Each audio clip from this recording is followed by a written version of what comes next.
Okay, welcome back to the Millionth podcast. My name is James, and I'm delighted that we've gone through the dark ages of this series, and now we're about to review a very special trilogy as part of the first series of this show in the Batman film franchise. So before we get stuck into that, I'm joined here again in person, in the flesh, by Henry, still in witness protection, but how you doing? I'm buzzing, man, because I've actually, got to watch a film that I enjoy. I enjoyed watching this, and I managed to, because I've only seen this once before when I was like 13, 14, I got to appreciate it much more now, and it's like I was almost watching it like as a new thing, really, basically. And yeah, I was managed to pick up on a lot more stuff, and stuff I didn't even remember was in the film. So yeah, I mean, I'm excited to talk about this, really. This is the thing. I've watched this film, I don't know, 4 or 5 times now, right? And it's funny because it's such a good film and it stands up so well. This film came out obviously in 2005, right? Yeah. So that's 17 years ago. Yeah, but it's like that's crazy. It stands the test of time so well. It still looks like such a clean. Like if that was made last year, no one will question it. It's just such a a clean film. And like I said, I've seen this a few times now. I think maybe 4 or 5 times, not as much as the other films, but still, I still enjoyed it, and there's still things that I picked up, and that's the sign of a good film. No matter how many times you watch it, you'll still pick up new things as you go along, and obviously we'll get to those.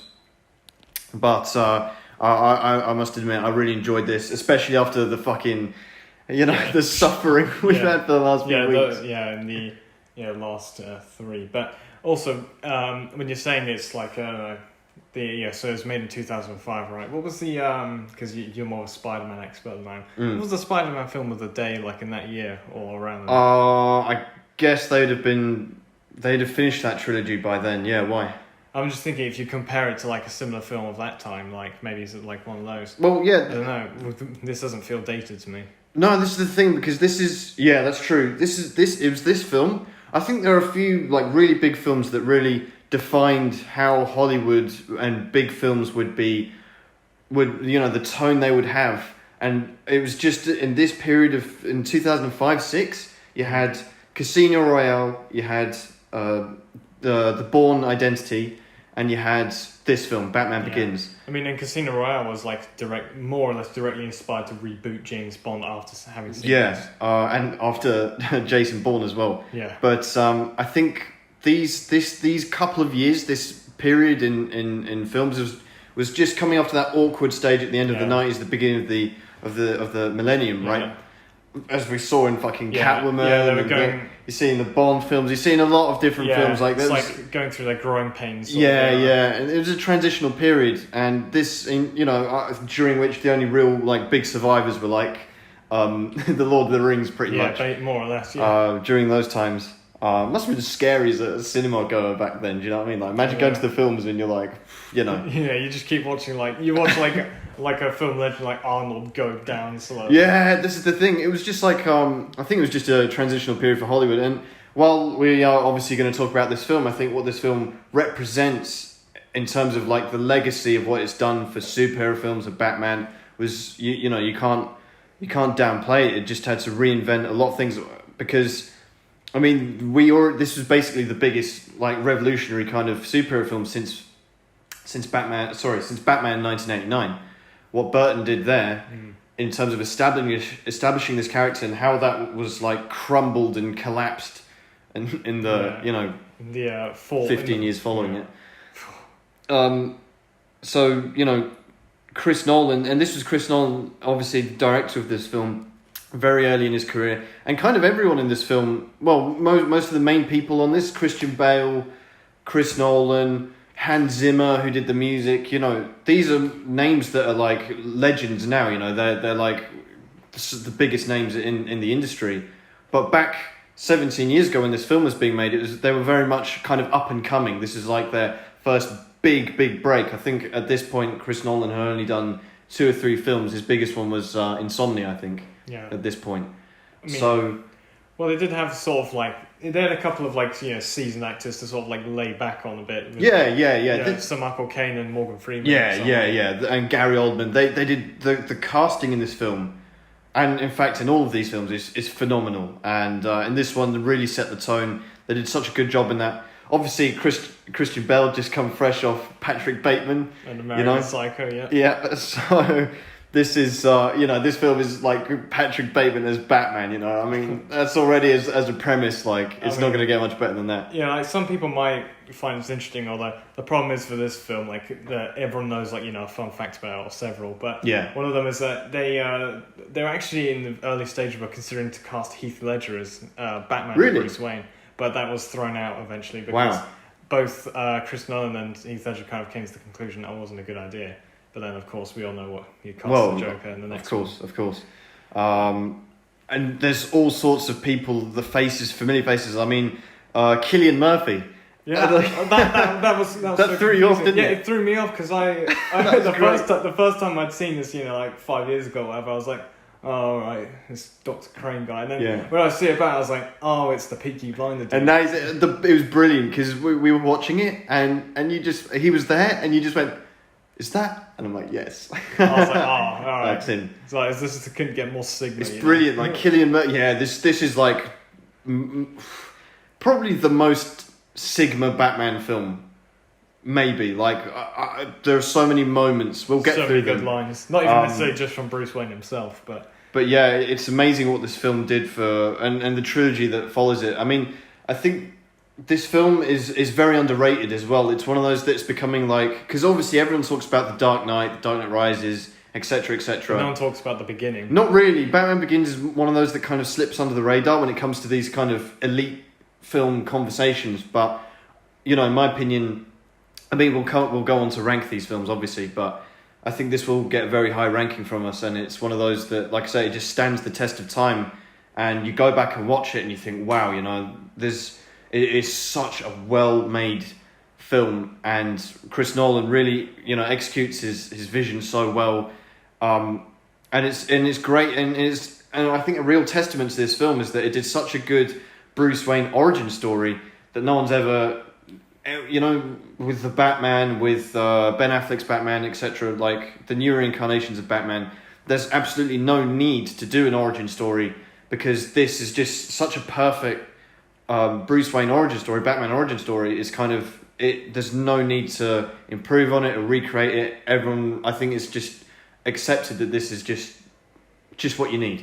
Yeah. It's a great because we'll get to it obviously when we do the plot. Maybe we should just jump into it. Otherwise, this is going to be a very long episode. Actually, to be fair, the opening is so cool. I mean, just the beginning, like that kind of because the Batman theme song. It's not the theme song, but it's like that. You can recognize the ripple. When you hear it. There's like kind of like a ripple kind of sound with I always imagine it as his cape. Yeah. It's like that.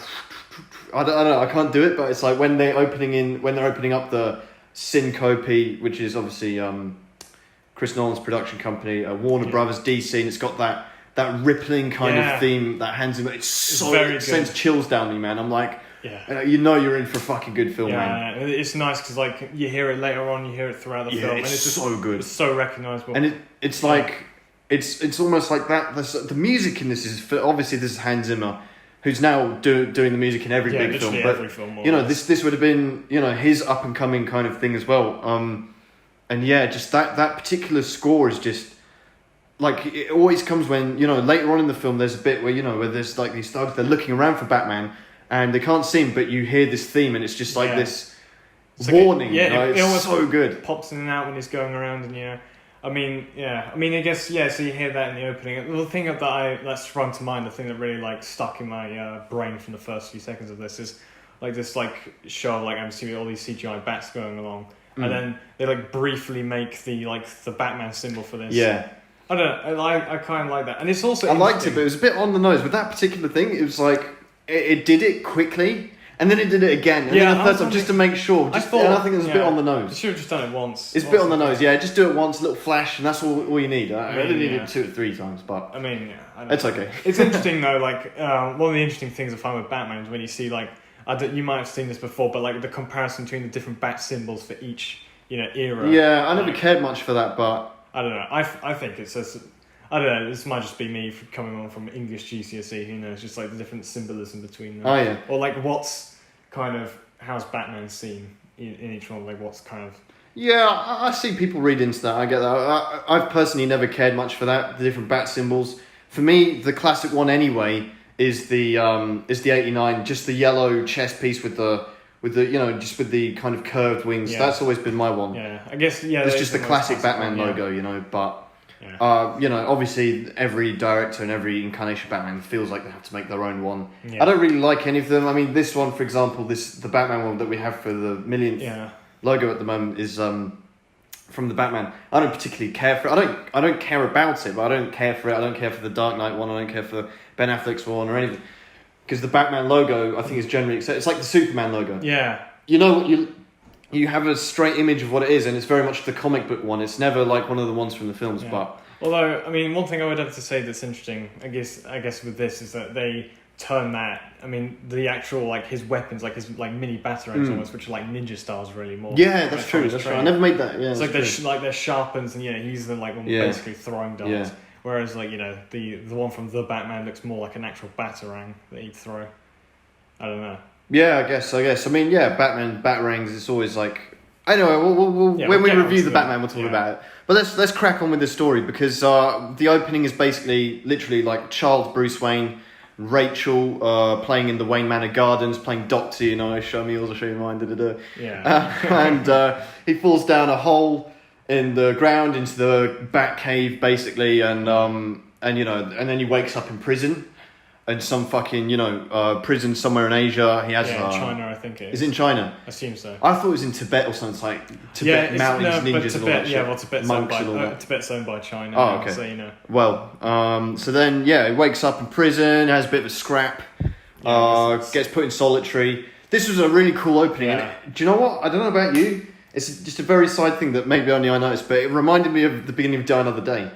Yeah, a bit actually. Do you know what I mean? It's like it's because it's set in Asia, isn't it? Yeah, no, but it's like this. It's not just that, but it's also like the muddy. Yeah. It's like the muddy. Yeah, kept this like really gritty. It's like literally like having a mud fight basically with these like prisoners and shit. I mean, they don't torture him, but No, and it's not like But I don't know. Just the imagery reminded me of that. Anyway, so he gets dragged by the guards in solitary confinement, and it's like. For protection, like I don't need protection, not for you, for them, Yeah. That was a little bit...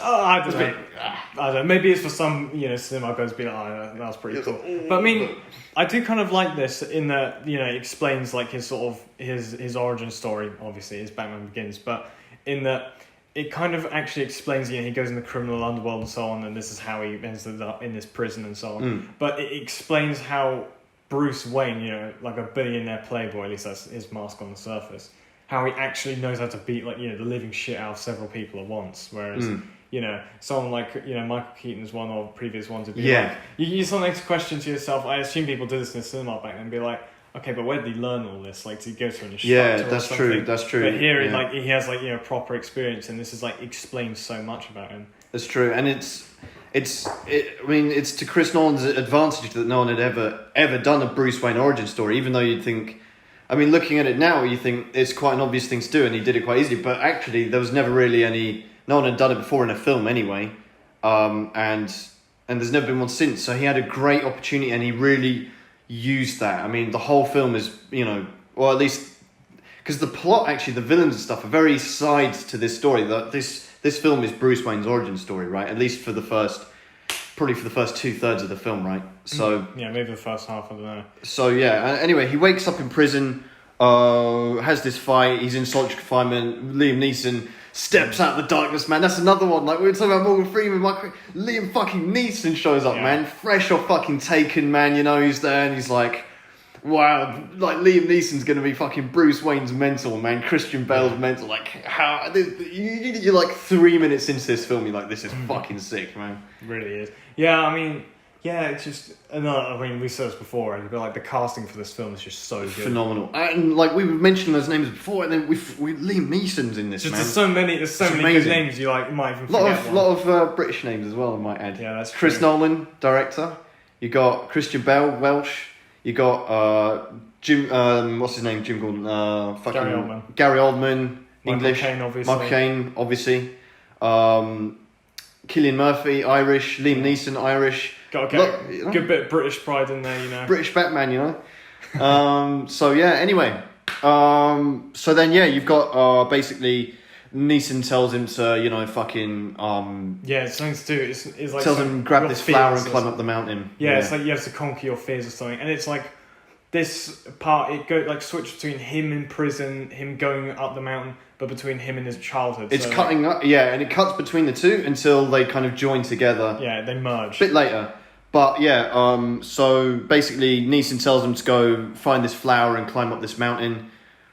How I mean, I know it's different times back then. We're in a generation we're so reliant on technology and like Google Maps and stuff. But how the fuck is it like, you find this flower at the bottom of the mountain, if you make it to the top, you'll find what you're looking for. And Bruce Wayne's just like, okay, then like gets thrown out of a van which could be anywhere in the middle of nowhere.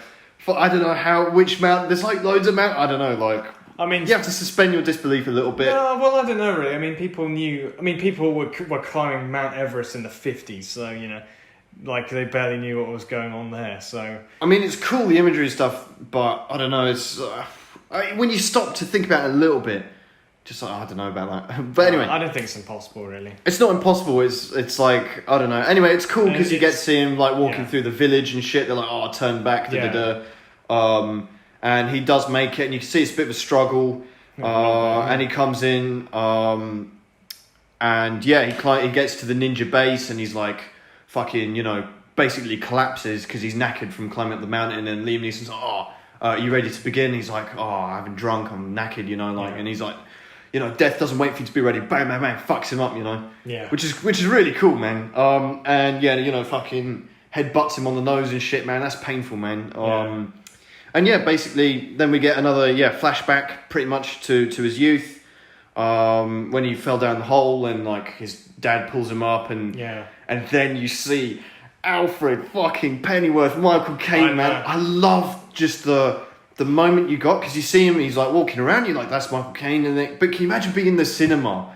Seeing that, and it's just because you get that frame where like Bruce and his dad walk away, and then you just focuses on Alfred, and he's just looking there. Like you just get a few seconds just on like just to bask in Michael Caine's glory. Man. I know, it's just like so good. I mean, like I absolutely love Michael Caine, particularly because he was in The Italian Job. But he's definitely one of my favorite actors, and just the fact that he is like at his age as well. He is Alfred in this trilogy.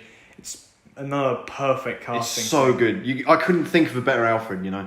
And I think Michael Caine is my favourite actor, full stop. And it was a funny period of his age, because he's not super old in this film particularly, because when you think of Michael Caine Alfred, you think Dark Knight and Dark Knight Rises, where his hair is fully white. He does look old. In this film, he's still got a little bit of blonde going. It hasn't fully whitened. He's like, you can still see the Italian Job Michael Caine. You can still see him there behind some of the wrinkles, But he's still like, I love it. Michael Caine's so good, and it really he lets you sort of the way he does it, the way he acts in this, along with Christian Bale, the chemistry, and the young Bruce Wayne as well. It's like it really what Michael Gough could never do. It really illustrates like their like bond that they've made together, and how he grows up, and then. Later on in this, I'll mention a part where it sort of again shows that later on when he's when he's Batman and he's calling back to Alfred, he's just like when he gets I'll mention it particularly. I think because Michael Caine in this film is basically like, I think he's meant to be like the audience in the film, right? That's like us in this situation, basically, observing it and trying to, And the chemistry between Christian Bale's Bruce Wayne and Michael Caine's Alfred is just one of the best chemistries I think in any film ever. And we get a whole trilogy of it, and it gets so emotional obviously later on. But obviously, just at this film, seeing their growth and their relationship together, it's amazing. And an interesting tidbit a little bit about Michael Caine in this as well is he. ever since he was cast for this film, he's been in every single Chris Nolan film since. That's right. Well, I mean, he's basically like Chris Nolan's dad or something, man, isn't it? Like, Chris Nolan, he's very loyal to his actors, isn't he? I mean, good thing. Michael Caine said, and hey, no better actor to have on your side than Michael Caine, man. Do you know what I mean? That's brilliant.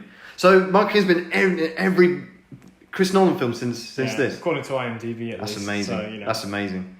That's brilliant. What a great partnership.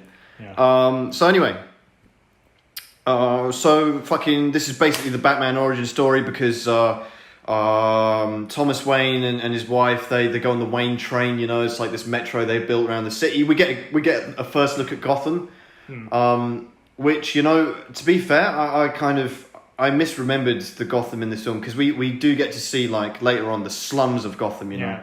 No, but I mean, I always remember Gotham more from The Dark Knight because you see a lot of it, and it's like just New York, really. I mean, we're not too familiar with American cities, but from what I'm aware, it's most like New York or Chicago, that kind of shit. Yeah, a bit between those two. But and it's like shiny modern buildings and stuff, and it's like, you know, it's very clean. And that makes sense because Gotham's meant to be basically the biggest city in the world, right? In this universe, it's like, you know, the most important, at least. Yeah, exactly. And so obviously it would have that side of it, but then in this film, what I forgot when rewatching it this time was you do get to see the underbelly of it, like the scum, you know, and that's quite good the way they do that. It's a shame they never really. I don't feel like they revisited that. Yeah, that's what I was going to say, because like seeing it, especially that, like the shots of like the train going along, and you can see like a large pan of Gotham. It's not like, you can't say it, like it looks like a unique city. Like you can't really say it's. I mean, obviously it's like kind of a modified version of Chicago or New York or whatever, but it has like some like unique character to it, so to say. And then, of course, you say it shows the underbelly of it in the slums, and there's a particular part of it which is apparently based off of like the Kowloon walled city, which was in like this weird part of China or something where there was like shanty houses on top of shanty houses because there was no basically government. And it's like basically. It was basically like an anarchist, like little like 2 square kilometer block where like 1 million people lived. If you can imagine. You know, it's just dawned on me that we've got we've got a lot of things that we rank, and I'm realizing maybe one of them we should add in like a Gotham ranking. You know, maybe because we've only had, this is only the third one we've had 66, we've had Burton's, and we've had this one. Well, yeah, I mean, you've also technically got Joel Schumacher's Gotham, but it's the same. Really, it's the same Gotham. It's the same universe, right? Same Alfred and shit. Yeah. So that is the same Gotham. Maybe. But anyway, so we get a good look at Gotham.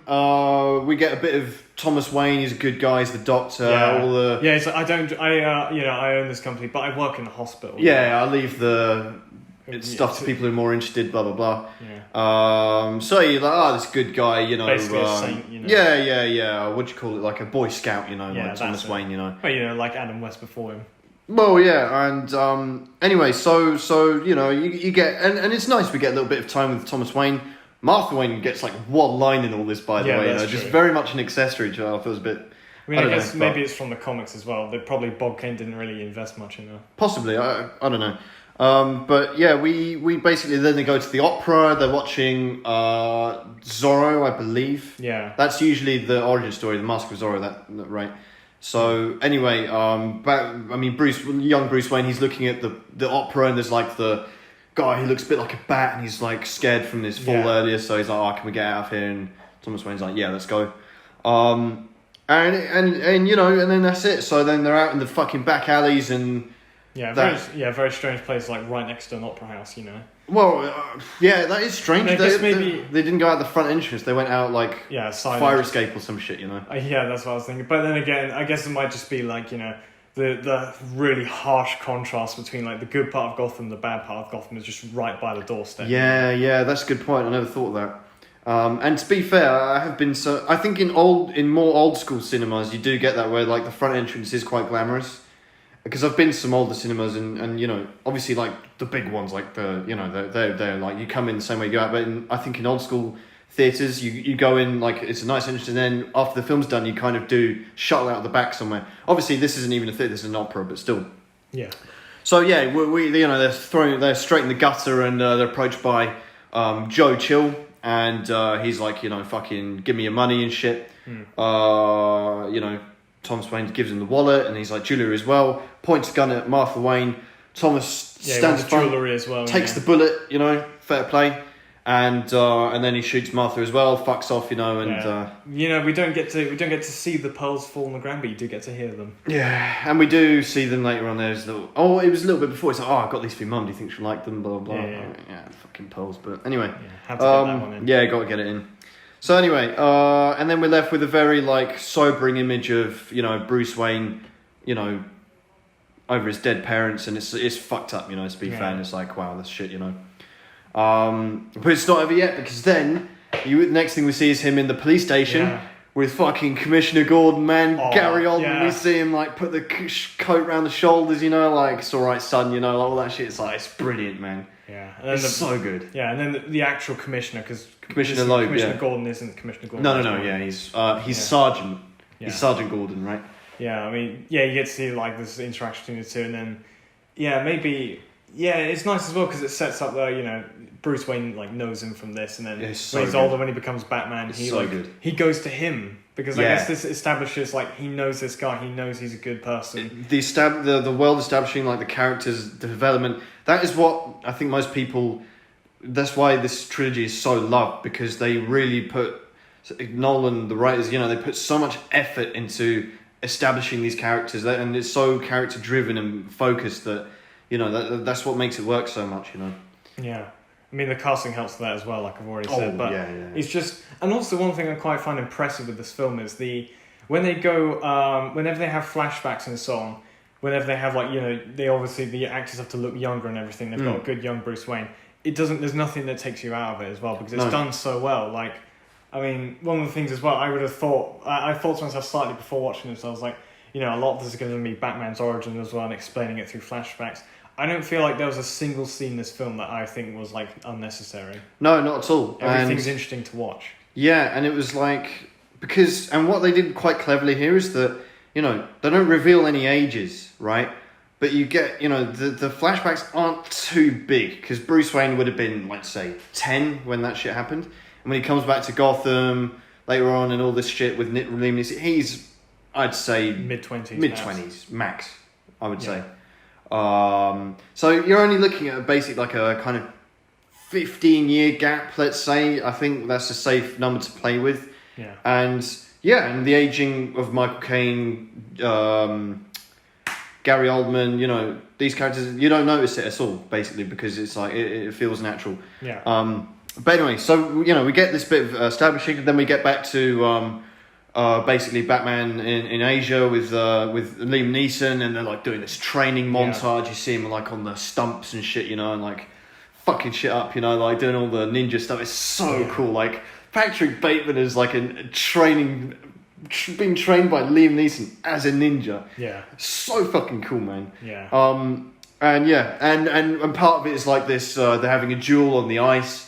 And Liam Neeson's like, you know, your dad's a pussy, basically, you know, like it's his fault. It's like, but you've got spirit or something. I mean, there's another interesting fact about this, which is kind of more well known. Even I think I knew this before I even looked it up. But then they, I mean, during this scene where they're fighting on the ice, actually, both Liam Neeson and Christian Bale could hear the ice was cracking below their feet. Oh. And so the next day, they got that all filmed. They got that all filming done. And they were like, "Fuck this, man! We don't want to drown the shit." The next day, the lake of ice had been melted. Wow. No. So, yeah. Good thing they got that done. Yeah. That's really... that must have been amazing, man. And this is one great thing about... You know, that just reminds me... One amazing thing about Chris Nolan as a director, even though he does a lot of sci-fi stuff, you know, later on in his career, he tries, especially with this trilogy, he tries to do as much practical stuff as he can. All on location, no green screens, no bullshit. You know, he prefers to use miniatures and stuff. You know? He doesn't do stunt doubles much. Like as much as they could, he tried to get, especially Liam Neeson and Christian Bale would do their stunts together, like that's properly.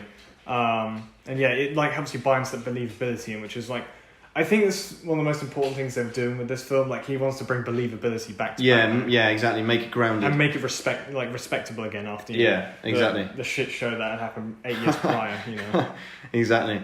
So you know. They and obviously throughout the first half of this film, at least, there's a lot of setting up. There's a lot of lines which they come back to and fulfill later on. One of which is, you know, mind your surroundings, all that shit. A lot of setting up and knocking down later on. Yeah. which is great. Obviously, I mean that always works, right? Yeah. But yeah, so we get a lot of lines like that. Yeah. I mean, yeah, they have there's sort of like almost like a climactic training session with them as well, where there's Liam Neeson. Yeah. Liam Neeson and like a group of ninjas, right? Yeah. And like I do kind of like this whole like intertwining with like it's like ninja training basically as well, because Batman essentially is kind of similar to a ninja almost, because there's a whole thing about attacking from the shadows and so on, and like taking out your enemies by surprise and so on. I mean, interestingly, one of the things with this scene is, I mean, Christian Bale. I mean, Bruce Wayne is like he's trying to attack Liam Neeson's character, but he's sort of like trying to blend in with like this like rank of ninjas who are like all standing in like a grid basically. And one of the funny things is because Liam Neeson is really tall, he's like 6'4". Yeah. All of these ninjas were all shorter than him basically. So what they had to do is they had to put them on wooden blocks. Just to make because it would have been a bit weird. It would have been really easy for Bruce Wayne to tell. Be like, oh, who's this guy that like, towers above the rest? Yeah, of them? yeah. Head and shoulders above, man. Yeah, it's so good. Yeah, and like and he's got he's like in preparation for that he's like he smokes the flower, whatever, like getting high and shit with Liam Neeson in the fucking Tibet mountains, man. Inhales the flower and it's like trips him out a bit. Psychedelic or something. Yeah, it's really cool. Anyway, we get a little flashback again back to the funeral of Bruce Wayne's parents, and we get a bit with Alfred, a bit of some great dialogue.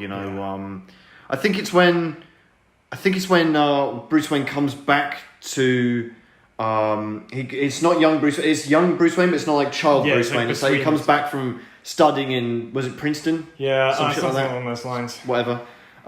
He comes back and he's like, I'm just here for the court case, right? Because the killer Joe Chill is going to be put on trial, and Bruce Wayne's like, I want to see this done. Yeah, he's appealing to be released as well because he's got information on. Yeah, he's being a real asshole to Alfred, doesn't it? He's a bit like real dickhead, but we do get the the iconic.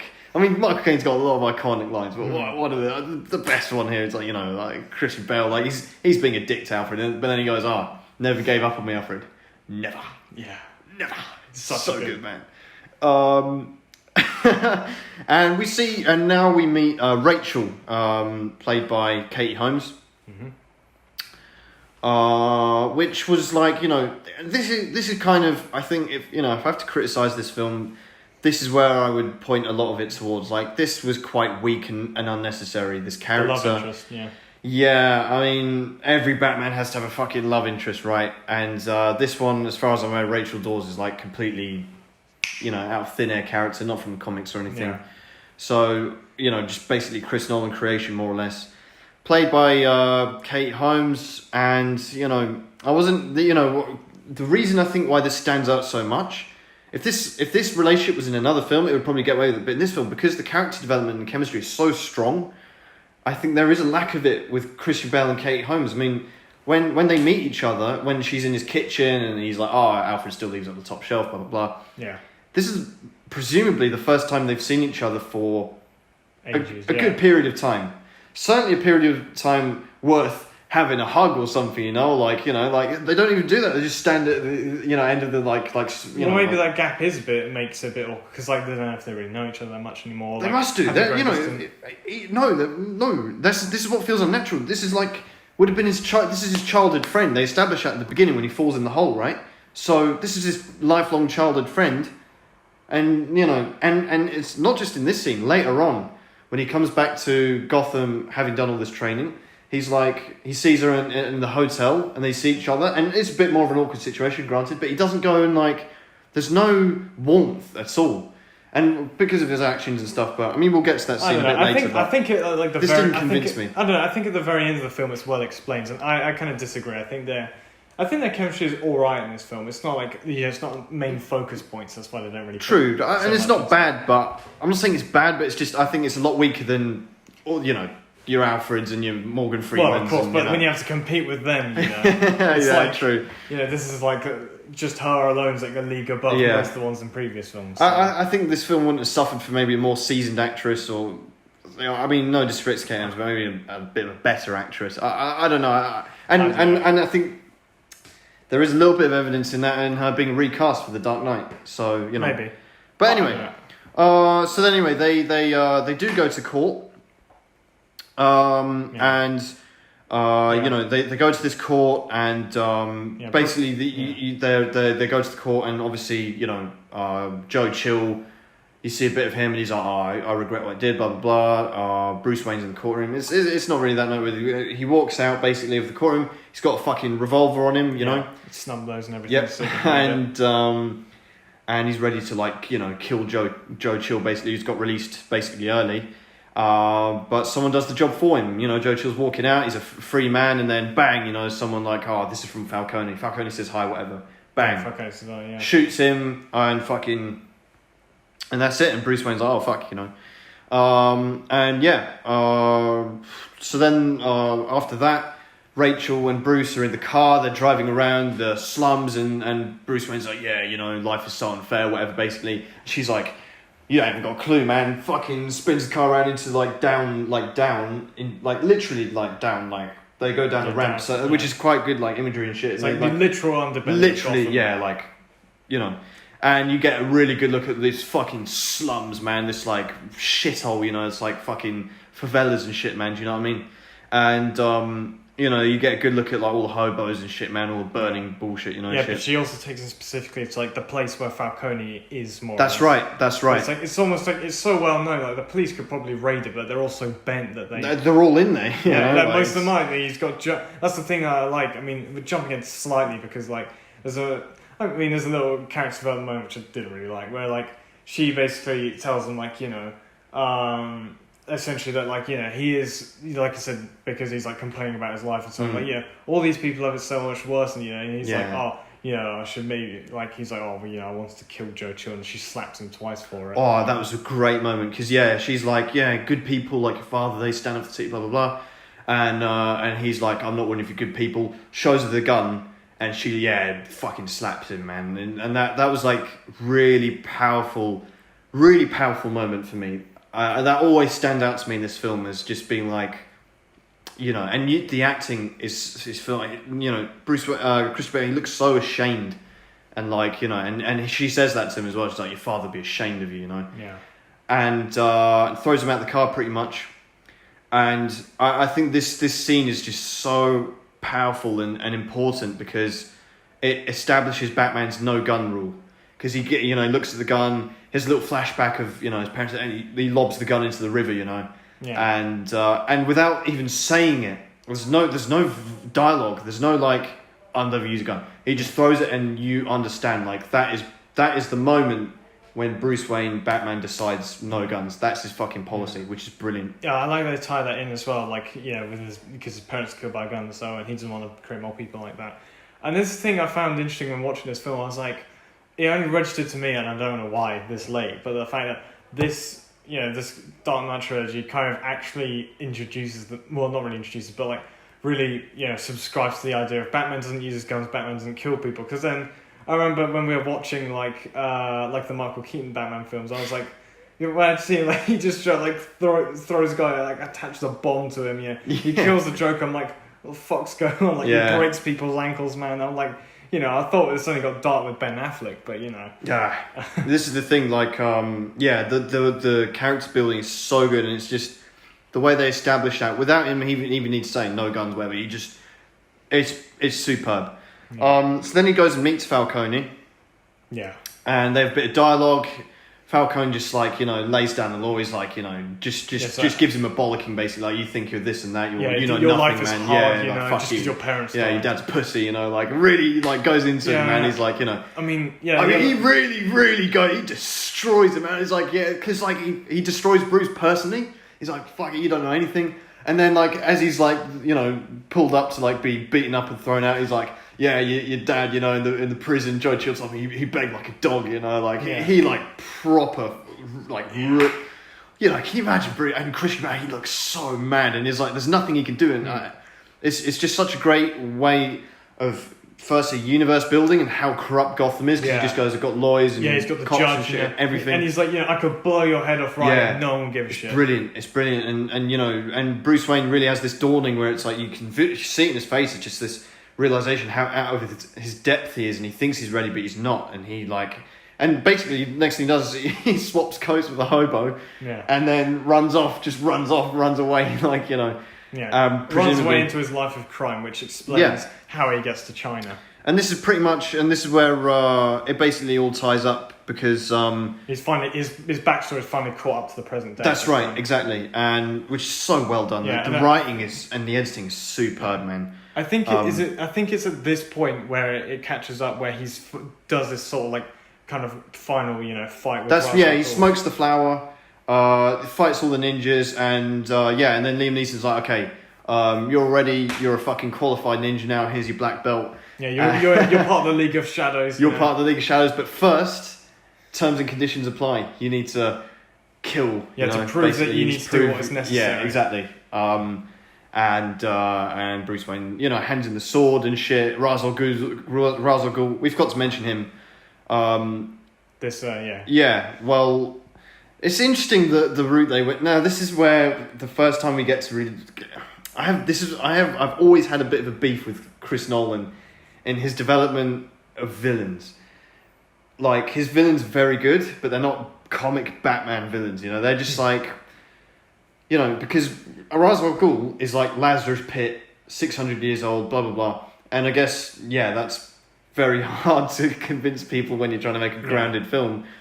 But nevertheless, if that's the case, don't use him. Or I don't know, I think there's switching, they keep, and their explanation of Ra's al Ghul's eternal, because when one dies, another one takes up the mantle, the title Ra's al Ghul. It's not doesn't belong to one person. It's just continued. Yeah, I guess in this case, especially because this takes place in Tibet, I think this might be a bit similar to this is coming from my philosophy, A level.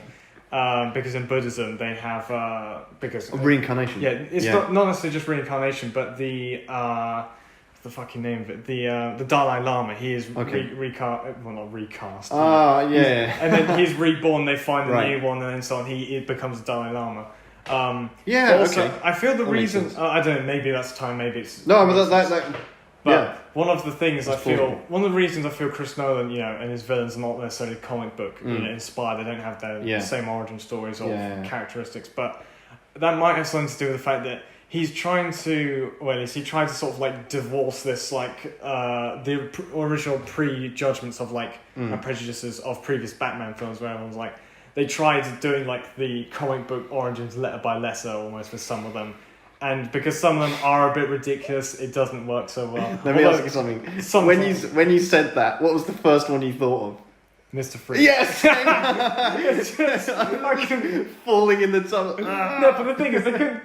With Mr. Freeze, they didn't have to do that. It's just... It was it was going There's so many bad... If we could just give us a moment, the audience just the two-face one where he's holding the... and he goes all over his face. Can we please have a brief... Bane. Can we have this is a request on my part, on part of the audience. Can we have a very brief montage of this? We should so do that. I might edit that. Do that as a short. That has to be done. Just have to bask in the just the glory of we had Heart of Ice, and then they just butcher it by alright, we're going so far. And he falls back slips in the banana peel.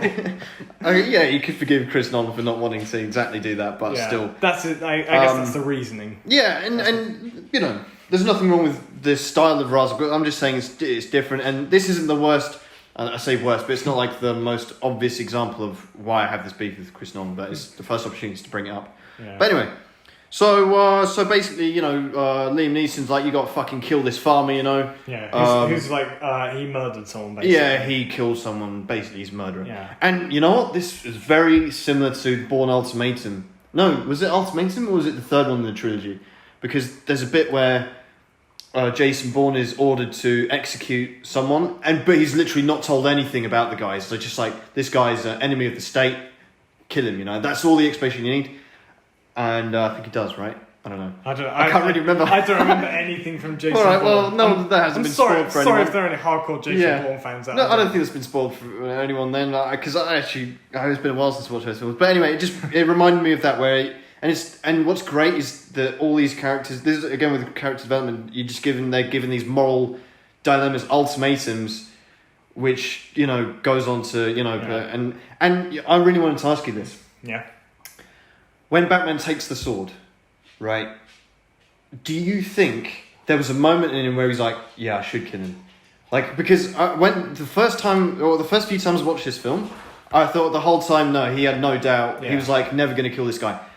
But this time I watched it, I felt like there might have been a split second where Bruce Wayne he was thinking about it. Yeah, there was like he was conflicted. He does take some time, I think. Like, and I think he only changed his mind when the farmer looks up at him.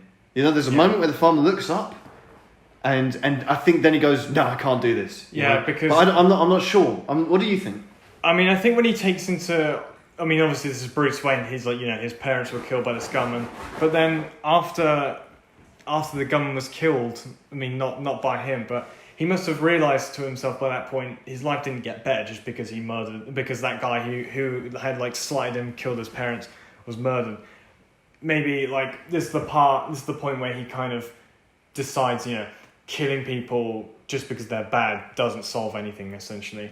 If you kill one person, then if you kill a murderer, then the number of murderers in the world hasn't decreased unless you kill more than one. But good point. But still, I think this is like this part where he's given his decision. I mean, obviously it's like very obviously meant to be a pinnacle point, key point in the Batman Begins like story, like with the gun. Yeah, I mean, it shows like up until this point he's basically on the same page as Liam Neeson or Ra's al Ghul, and that this is the point where they sort of split, and you can see kind of these two people who have kind of the same goals, but they go about different means of doing it. And by the end of the film as well, this is the point where they sort of split off, and this is this is that moment. And they have like obviously very deep respect for each other, but they just disagree on this fundamental thing. But I wonder if at this point they had ever talked about it, because it's like, oh yeah, by the way, you got to kill someone. It's like, you never mentioned that, maybe you're gonna warn me, man. I'm not up for that. Yeah, maybe. Surely they must have Liam Neeson must have gone like, yeah, by the way, I'm not gonna. You're not expecting me to kill anyone. He's like, no, don't worry about it. Yeah, he's like, we'll talk about that later. And then he goes to, so remember that thing I meant to tell you about? Yeah, that clause in the contract. Oh, yeah. The fine print. Can you imagine? It's like, it's like, your dad, killed her. Yeah, I really want, I mean, I don't know about this killing thing though, Liam Neeson, I'm just like, I wanted to get revenge, but I'm not sure about killing, it's like, I won't have to do that with you guys, but you haven't killed anyone, have you? He goes, let's go for lunch, Yeah, it's like he just looks at the scoreboard of chalk on there. He's like, don't worry. Just rubs his name off. Anyway, so basically, Bruce Wayne decides, no, I'm not going to kill him, so he, throws some explosives and shit or whatever, he sets things on fire, because this is good, actually, that I like, saying, because he establishes, there's this, stuff that conveniently explodes, but they do establish in this that it's like your casual red explosive barrel. No. So they use explosives previously gunpowder, in training. Yeah. So it explains why they have all this gunpowder around. Everything explodes. And it's a flammable building, so very flammable. Although it is high in the mountain. Anyway. Well, but it's they actually have a reason for it. So basically, Bruce Wayne fucks up the League of Shadows single-handedly. Blows up his house. Kills Ra's al Ghul. Well, he doesn't kill Ra's al Ghul. Well, he kills who thinks is Ra's al Ghul. Well, he doesn't kill him. No, he was Ra's al Ghul, and he didn't kill him directly, but, I mean, kind of contributed to his death, falls on him, but, it's self-defense. Wouldn't have died if Bruce Wayne hadn't, Well, it's self-defense, What can you do? Still... I don't know. Okay. Well, it's the same thing with Ra's al Ghul. Exactly. So, well, anyway, we'll get to that. But anyway, it doesn't matter. He saves Liam Neeson as well. By the way, man, because he runs out of the building, he's carrying Neeson. That looks like... Sorry? Go on. Sorry. When he's sliding down on the edge of the mountain, and he gets the arm spikes thing, goes on that side, and then with the other arm, he's holding Liam Neeson. Man. And he's his back is where the fucking rock is, man. Yeah. That looks like, I've seen a lot of fucked up films, horror films, all that shit. That is probably the position I would last want to be in. That looks extremely He's painful. like being torn in half. He's like, but like the way he's bent, like wrapped around this. Oh, and can you imagine the weight? I was trying to rip his arm out of his socket, bigger than him. man. Yeah, it's like like, and then the other arm is just on this glove, like. It's such a good thing as well. Like his acting as well. Like Christian Bale's like you can see everything. Yeah, it's this yell of pain, man. And it's like his face, everything. It's like he sells it so well that like you wouldn't be watching this and you think, oh yeah, Christian Bale's doing something. Like you're properly invested. It's not like no George Clooney bullshit. It's almost like you almost feel this pain almost. For sure. Like it makes you cringe. Like for sure. You're right there with him, you know, and it contributes to this grounded and respect. You know, Christian Bale committing to it is just fantastic. You know. George Clooney can take some fucking notes, man. Yeah, he's like smiling, you know. He's like just pull ups with them. Yeah, this is clearly a dummy I'm holding. It's okay. It's like waving it around. It's brilliant. So anyway, that's his saving of Ra's al Ghul. Yep, and he leaves him with one of the like peasants, you know, and he goes, "Oh, I'll tell him he saved his life," and like you do that. Yeah. Fucks off back to Gotham, and he meets Alfred. We see Alfred again, you know, and this plane like in the middle of nowhere. I don't know how they coordinated that. No, maybe he hitchhiked or something. But like, how did he contact Alfred and then be like, oh yeah, meet me here, like what coordinates? I don't know, whatever. And we get now we're like fully caught up now, and Alfred and Bruce Wayne, they're on the plane, they're having a good old, you know, catch up. Yeah. Good old chinwag, you know. And Alfred's like, I've got to bring you back from the dead, you know, because you said I'm dead. Like, well, you know, you've been gone for 7 years. 7 years, so you know. Yeah, that was a good point as well. Like, when it came out to this point, it's like, so what happened to Bruce Wayne's image during this time? And then it's like, and then there's this kind of like this subplot of like, you know, the shower, not the showers, the people who run the company trying to take it over. Man, like the board trying to like basically stab him in the back made the company go public, and he's just come back at the right time, basically. Between those moments, we do get a little bit where in a courtroom, this is something I missed until this viewing of Batman Begins. We meet Crane, we meet Dr. Crane, obviously Cillian Murphy, which is brilliant, you know. It's always like, because obviously Cillian Murphy, he's in all the Dark Knight trilogy films, right? I mean, he's very much, this is his biggest role, and he's basically a cameo in the other two. But it's great, and obviously Cillian Murphy was meant to be he actually auditioned to play Batman, Bruce Wayne, in this film, you know. So you know, that'd have been very interesting, very different. But he did impress Chris Nolan to the point of, you know, giving him a role. Yeah. And but anyway, the bit that I missed until this viewing was Victor Zsasz is in this film. Like, what the fuck, you know? Like, obviously Zsasz is like one of the Batman villains who, like, he's like a serial killer, and he has a scar on his body for all of his victims. And he's in this film randomly. I'm like, fuck, I never picked up on that before. Maybe because I've been playing the Arkham games and he's a bit more in that, but I'm like, oh shit. Completely missed that. But and then we see Crane. He has a chat with Falcone, you know. So you're seeing again, like, you know, the bent kind of side of Gotham. You know, everyone's like, you know, it's all mafia. It's all everyone criminal organizations. Yeah, they all own the police and everything. Yep. Anyway, so then we get back to Bruce Wayne. He shows up at his boardroom, basically, and these guys are all trying to like basically loot the corpse. Yeah, there is no corpse. Because we meet this arsehole CEO, you know, and he's like, or whatever he is, the guy on the board. Basically the guy who thinks the chair of the board or something, I don't know. Yeah. He's like, you know, he's proper twat, you know. And there's one, like, Thomas Wayne loyalist, you know, he's like, oh, well, Thomas Wayne would have wanted this, and he's like, it's 20 years ago, fuck him, you know. Yeah, you know what I mean? And then, Bruce Wayne shows up back from the dead, like, you know, just arrives there and like, oh shit, you know. And he's like, oh, he's like, so, we thought you were dead. He says something along those lines, you're supposed to be dead. He's like, I'm sorry to disappoint. Yeah, that was a nice line. That was a cool line. Very good line, man. Yeah. And I feel like I've heard that line before somewhere, but maybe not. Maybe it was just this film. It's just such a great line. Yeah, there's one thing that's nice about this film, that I forgot as well, that, I didn't really notice the first time, is that I can appreciate, like, a lot of the good, well, I say, one of the good things that in a Batman film was the fact that not only does Batman have a villain as well, like Bruce Wayne in this kind of has a villain as well to deal with. This guy, he's not like a major part. It's not like Max Schreck or anything. Yeah, it's not like a Max Schreck level threat, but you do get that corporate struggle, which is cool. Yeah, and he's also like fucking around trying to get rid of Lucius Fox. And stuff. This is it. This is when we get to meet. Like we've met all the. I think this is the last kind of main character we meet is Morgan Freeman as Lucius Fox. Just the cherry on the cake, man, of this cast. And he's absolutely fantastic in this. He's loving it. His chemistry is just like with Michael Caine. Just so good. They're back and forth, the banter. It's brilliant. Yeah, it's a bit of like he shows him off like, so what are you doing is like it's like this like a dead end place, but he's like developing all this military tech because this is a nice thing that I think also they establish in this and they explain it. Why where does Batman get? Where did he get all these wonderful toys? But like. Because Wayne Enterprises is sort of moving into military gear now, and it explains why he's got all this stuff down here underground. Like he's got this military grade, not even Kevlar. It's like some basically what the Batsuit ends up being made from. This impressive material stops like a knife, anything but a straight shot and so on. Yeah.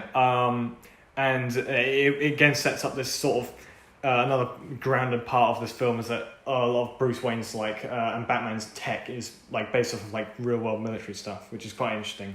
Yeah, and it's very advanced because you get the experience. Oh well, why don't actual soldiers use this? It's like they're for $300K a piece, they don't want to spend that shit, Yeah. Contrary to what you would believe about the US government, they love to fund military gear, but even this was out of their price range. So anyway, it is cool. I mean, you do have, and it is funny because you do get people discovering I think I can't remember if it was exactly in this film. I think in The Dark Knight for sure, someone makes the link. Oh, this is where Bruce Wayne's Batman works out by this department existing. Bit unbelievable. I think that Morgan Freeman, Lucius Fox, is the only one that knows about this stuff. I think but maybe I don't know. Maybe, but you think there'd be some boffins down there, some Qs, and stuff. I mean, perhaps, this is basically equivalent to the Q Lab, And Lucius Fox didn't develop all this stuff single-handedly. People know about it and stuff. So why is it he's the only one there? Why doesn't he have some boffins or assistants or whatever? I don't know. Maybe I think that was a little. I don't know. But I think it is a good point that when he first introduced himself to Bruce Wayne, that he says this is a dead end place. Basically, he's been sent here so that he can't rise up anywhere. That's true. But he's all out of the way, so the media don't know about it. So maybe they're keeping the team so small that it's just him, so no one really finds out about this. Essentially, maybe that's the point. Maybe. But anyway. But anyway, all I can say is love Morgan Freeman in this. Oh yeah. Love Morgan Freeman in anything. Yeah. But anyway, so we get back to Wayne Manor. Bruce Wayne decides there's a bat infestation, and so he goes, oh really? So he goes to that hole where he fell down, in his childhood, and basically starts building the Batcave, and this is a really cool montage, and this is again just the world building, the character building. It's like Batman, Bruce Wayne literally building the Batcave with his own hands. Yeah, we never and you see him doing it. It's really good. Yeah, I know. It's the first time again establishing. First time you see him actually where the Batcave came from. Yeah, and I like that this Batcave is below Wayne Manor. Yeah, it explains. Also where does he get? He doesn't build a slide into it this time, but it's an actual. A bat pole. Yeah, they have to actually dig out and build the way down there, which again. And they kind of Michael Caine kind of establishes there's a tunnel from the war even further back from Civil War. Civil War, yeah, because one of the previous Wayne ancestors was helped in the Underground Railroad trying to get slaves back to the north and so on. Just establishing that Waynes are the best people. Yeah, they're literally absolutely flawless. Yeah, people, exactly. I mean, those are heroes of their time, I guess. So Batman's the hero of his time, so it makes sense. I guess. More of an anti-hero, but anyway, still we get anyway, and you get some interesting. They come across the this is what makes it grounded as well. The fact that they explore the real life conundrums that Bruce Wayne would get if this did exist, in real life. Whereby, how do you order and they ordered 10,000 masks, to avoid suspicion. And they get them wrong, so they have to order another 10k. It's just at least we'll have spares. Just this little, this little throwaway. It's so natural, it's so good, man. Yeah, so I love the little things they smash on it so Michael Caine smashes one of the masks, and it's it's something about the wrong imperfections in the graphite, And I think this must be the moment where you see Batman. He's using a belt sander kind of thing to create the first Batarang. That is so cool. And Michael Caine goes, why a bat? And he's like, I fear bats, so they enemies can share my fears. Yeah. The whole film is like on the theme of fear, obviously. Yeah. I mean, I don't know how many times that word is used in this film. But again, with this, I mentioned it before, but there's another thing I like with these batarangs as well. I mean, they are literally in the shape of the symbol that's used for this trilogy. I think that's quite normal. I mean, batarangs are. But it's very particular. Right. It's like very sharp. Yeah, they edges. make a point of like. And the fact that no pun intended. Point, like the fact that this will stick in a wall, perhaps. Yeah, or someone's neck. But not enough to kill them. No, perish for thought. Maybe but anyway, paralysed. But Batman basically makes his first outing to meet Commissioner Gordon. Which is really cool. And. Because he's not in the full Batman gear. He's got like a criminal's beanie. mask on, basically. Well, basically like balaclava, isn't it? Yeah. Gonna rob a house or something with it. Yeah, exactly. But and I really like that they did this because they had a choice to like do a cowl, make him go in the Batsuit, but they make Nolan or the creators of this film just made the choice to show this kind of transition where Bruce Wayne is part of his learning. Yeah, that he's not Batman yet. No, he's not. He's still very much on the road, and that includes what he wears. And and while he's developing the Batsuit, he's like goes out in this makeshift kind of like ninja, still like gear, and he's wearing balaclava, and he finds Gordon, gets in his office, and I love because it is so good. It's funny, it's good, it's like serious, and it's like clever, and there's so much in just the fact that he uses a paperclip. Yeah, I mean this is to create the effects of a gun because he refuses to use guns. So he's using a paperclip and it tricks Gordon. It's clever, it's funny as well. It's like fucking paperclip, Yeah, it's such a weird. Yeah, and it even makes a little sound, I think, as well, where it sounds like a bit of like a gun, like cocking or something. It's like a little. And I can't remember if it was exactly. He might have been pressing it into his back or something. No, he was into the back of his neck. Yeah. So presumably this is like a metal paperclip, like a proper one, Yeah. And we've all used paperclips, right? So you kind of again, it's like because it's such an ordinary household item, a paperclip, or at least in school or an office, right? So you know how that, you're like, yeah, that would work. And again, it just builds into this, grounded reality of the film. Yeah, but then, again, like I realised when they're tying in him and his relationship with, Gary Oldman's, Sergeant Gordon by this point. Mm-hmm. It's nice because he says, why me, basically, essentially, and he's like, well, because you're like basically a good person, like you're one of the only ones who isn't bent, and that's tying back to him. He's like he believes in him from when he was consoled him as a kid. After his parents had died. Do you want to do me a favour? Can you turn the light on quick? Yeah. Is that one as well? Bang! Yeah, so, he's like intimidating Commissioner Gordon, right? Well, he's not intimidating him. It would have been scary for him, but... just so he doesn't turn around and realise he's, he's fucking... Yeah, but it's so effective. And there's this great dialogue and he goes, you're only one man. It's like, now we're two, You're like, oh, fuck. And then he makes his escape... badly, but I mean successfully, but also badly. He fucks himself up, he falls on the on the railings and shit. Yeah. He probably broke something, But anyway, so we get that, and then we cut to basically back to Lucius Fox, where he shows him. He comes back and he's like, after this outing with Gordon, he goes, okay, I need some improvement on. I'm getting into base jumping. That's right. Because he jumps down and he needs something to glide with. Yeah, right? Before it was spelunking, this time it's base jumping. And I love this bit with he's like because Lucius Fox by this point he's like, you're taking the piss. Basically. Yeah, I'm not an idiot, mate. No, but he brings that up later on in the film. He basically says, "Come on, you can tell me you're Batman." Basically. Yeah. But by this point, he's having a little bit of banter with him, being like, and he's like, why haven't you done this commercially, essentially? He's like, I haven't tapped into the spelunking base jumping. And it's like, I want to do cave climbing. It's like, you expecting gunfire in this cave climbing club, whatever, It's like, it's very good. And then this is like, this is the bit where we we see the Batmobile, or in this case, the Tumbler. Yeah. So...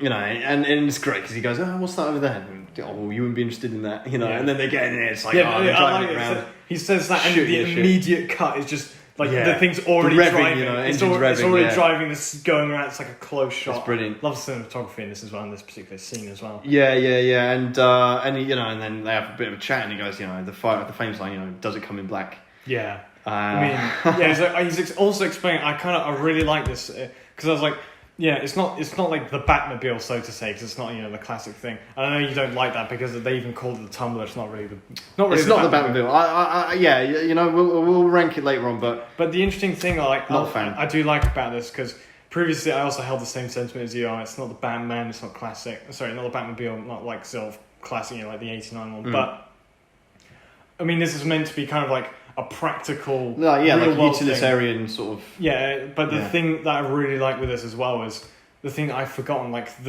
when he's basically explained, they'd have two of these, and essentially they would be able to in like an enemy territory, in like a military combat sort of scenario, they'd be able to basically jump on their own and create a bridge. Standing jump. Yeah, standing jump, and they'd be able to create a bridge for troops to cross, basically. Yeah. Which is used later on in the film. But I like they established that it has an actual function and a reason to be the way it is. Yeah, I mean, yeah, it's utilitarian, and it's obviously like, you know, again, it's Chris and I. Yeah, I mean, I can't imagine the Michael Keaton Batmobile or you know, any kind of I can't imagine something like that in this universe.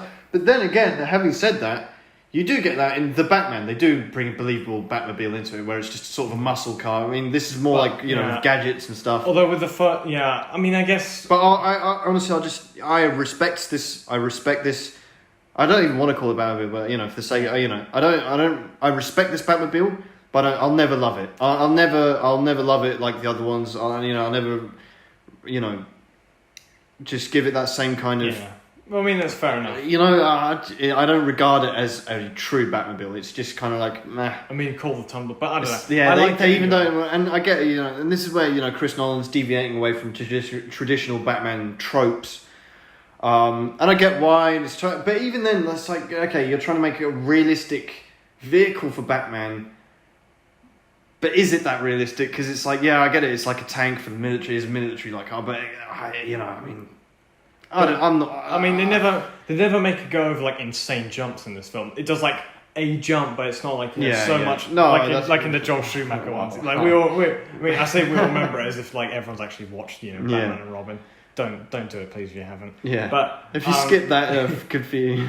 Yeah, but you're smarter than us. No, but I don't know. I quite like this one, but there's like a couple of things like Some of the there's some trivia about this that is kind of funny with this particular Batmobile, I'll say that while Christian Bale was allowed basically to do most, if not all, of his stunts, they wouldn't let him anywhere near this fucking thing because like really? It is. I mean, if you think about it, it makes sense. This is a big vehicle. Like it'd be dangerous as fuck just to let tank, pretty much, someone who isn't a stunt driver to be driving around. It's like you could seriously kill someone with this thing. Like, I mean, and also like this comes later on, but. Kind of an amusing thing. Like some guy who while they were filming like in Chicago, I think, while they were filming like a chase scene or something with the Batmobile or the Tumbler, they some drunk guy actually like saw it while he was driving. He was like panicked because he thought it was a fucking like alien craft or something, and he drove into it. Really? Yeah, but. Wow. I don't know. I mean, to be fair, imagine seeing that driving around, like, having no prior knowledge about this. Wow, that's... so the guy was drunk driving as well? Yeah. But, wow, that must have been... Oh, he must have shit himself, man. Can you imagine? He must have been pretty pissed. Yeah, wow. I don't know. If the imagine, even just like if you're sober seeing this thing just driving around, like, that's maybe that's another part of why they chose, like, a car like this. This would strike fear into your enemies. Oh, that's true. Like, that's true. If you see, like, I mean, I don't mean to disrespect the Batman '89 Batmobile, but it's a bit like impractical. Imagine trying to corner in that fucking thing. Like, well, he does, and it's like he has to shoot a python out the side, and then like, you know. I know. It's just a bit. I guess if they tried to do something like that, and this would be like it would have got. Yeah, I'll give you that. But I'm not to say that one's bad, but it makes more sense for this. No, I get you. It's more like practical, and you know. I can see though why you might think they might have swung the pendulum a bit too far towards realistic to the point of sacrificing anything Batman. Yeah. But still, I like it. But it's not bad. We can definitely say that. We'll I'm sure we'll talk about the Tumblr again later on. But for now, that's just basically its introduction to us, the audience. And then we basically get his first proper outing as Batman. Basically, he's gonna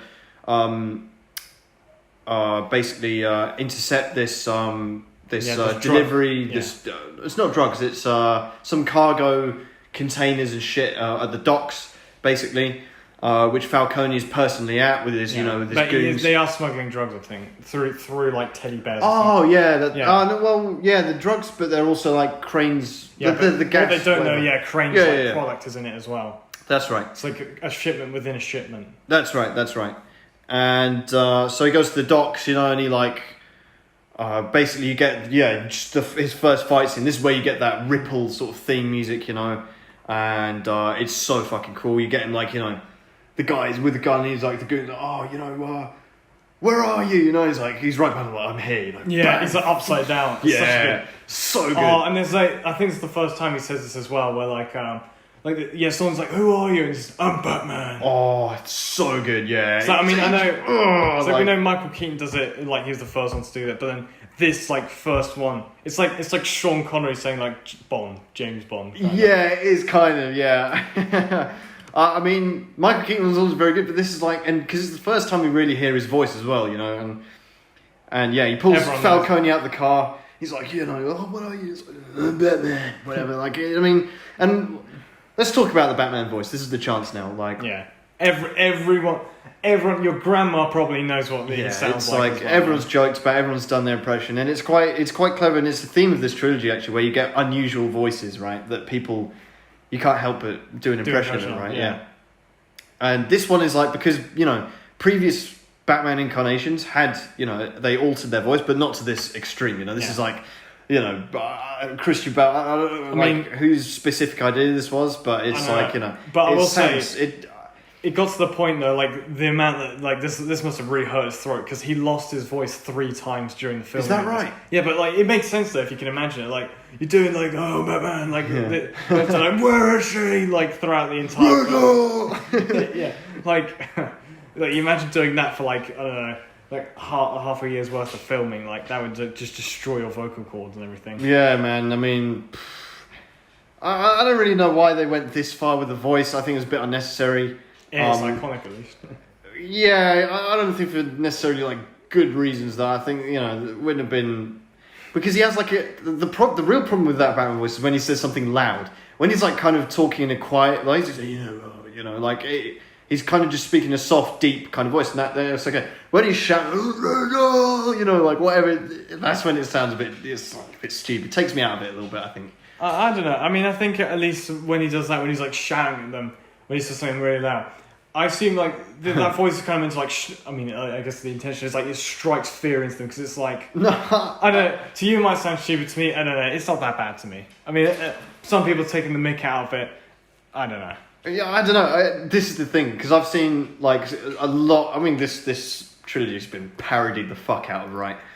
And there's a parody video on YouTube where it's Batman chooses his voice, and this is kind of I put myself in the shoes of the villain, whoever he's talking to. It's he pulls him out. It's why are you talking like that? It's my new voice. I'm trying now. He's trying different ones. I don't know. But I've never been a fan of it. It just takes me out of it a little bit. Obviously you get used to it over film stuff, but you do go I don't know. But so basically, and then he does a zip line fucking with Falcone. Yeah, actually, one thing just beforehand that I want to mention with Falcone in this that I liked, obviously this is another serious setting in this film, but one of the things that I liked here in this whole fight scene of between Falcone's goons and Batman jumping in and out of the shadows, being a shit out of them, Falcone is panicking, his driver's not there, he's realised that he's get us out. Oh, he's realised the driver's been fucked as well. Yeah. He's loading a shotgun, and I was thinking to myself, because even though it's my second time seeing it, I forgot, I was oh man, you know, like Batman, yeah, he's got his suit in that, but like, you know, he won't survive a shotgun blast. I was like, I actually, even though the fact I'd seen this before, and I was like thinking to myself, is he gonna like, is like Batman gonna get fucked up by this? Is he gonna get like sent to hospital or something? Because I'd forgotten. Like, it does create like, yeah, it's not like Batman's like invincible. It's like sometimes when it gets to a point in like some films, it's like, where like there's no tension because like, well, you know, the hero's never gonna get, you know, this and this. Yeah. But then like the fact that there's still stakes here pays off when like he's like looking around, then he gets pulled out the roof. Like it's such a good scene. It's so good. And then he zips up and basically Gordon arrives at the crime scene which Batman's left for him. Because earlier when he, with the staple, he goes, you know, wait for my sign, watch my sign, whatever, right? Yeah. And then he like the way they did this is very, very cool. Yeah, and I've forgotten. And very like out of the box as well. Like, you know, you never think of it, and it's like, although it is a bit unrealistic because whatever arc clamp this is surely like would surely fry Falcone alive, man. Like, you know, he's strapped to this arc lamp which is like beaming like extremely strong, like basically like a lighthouse kind of lamp, you know, like into the sky.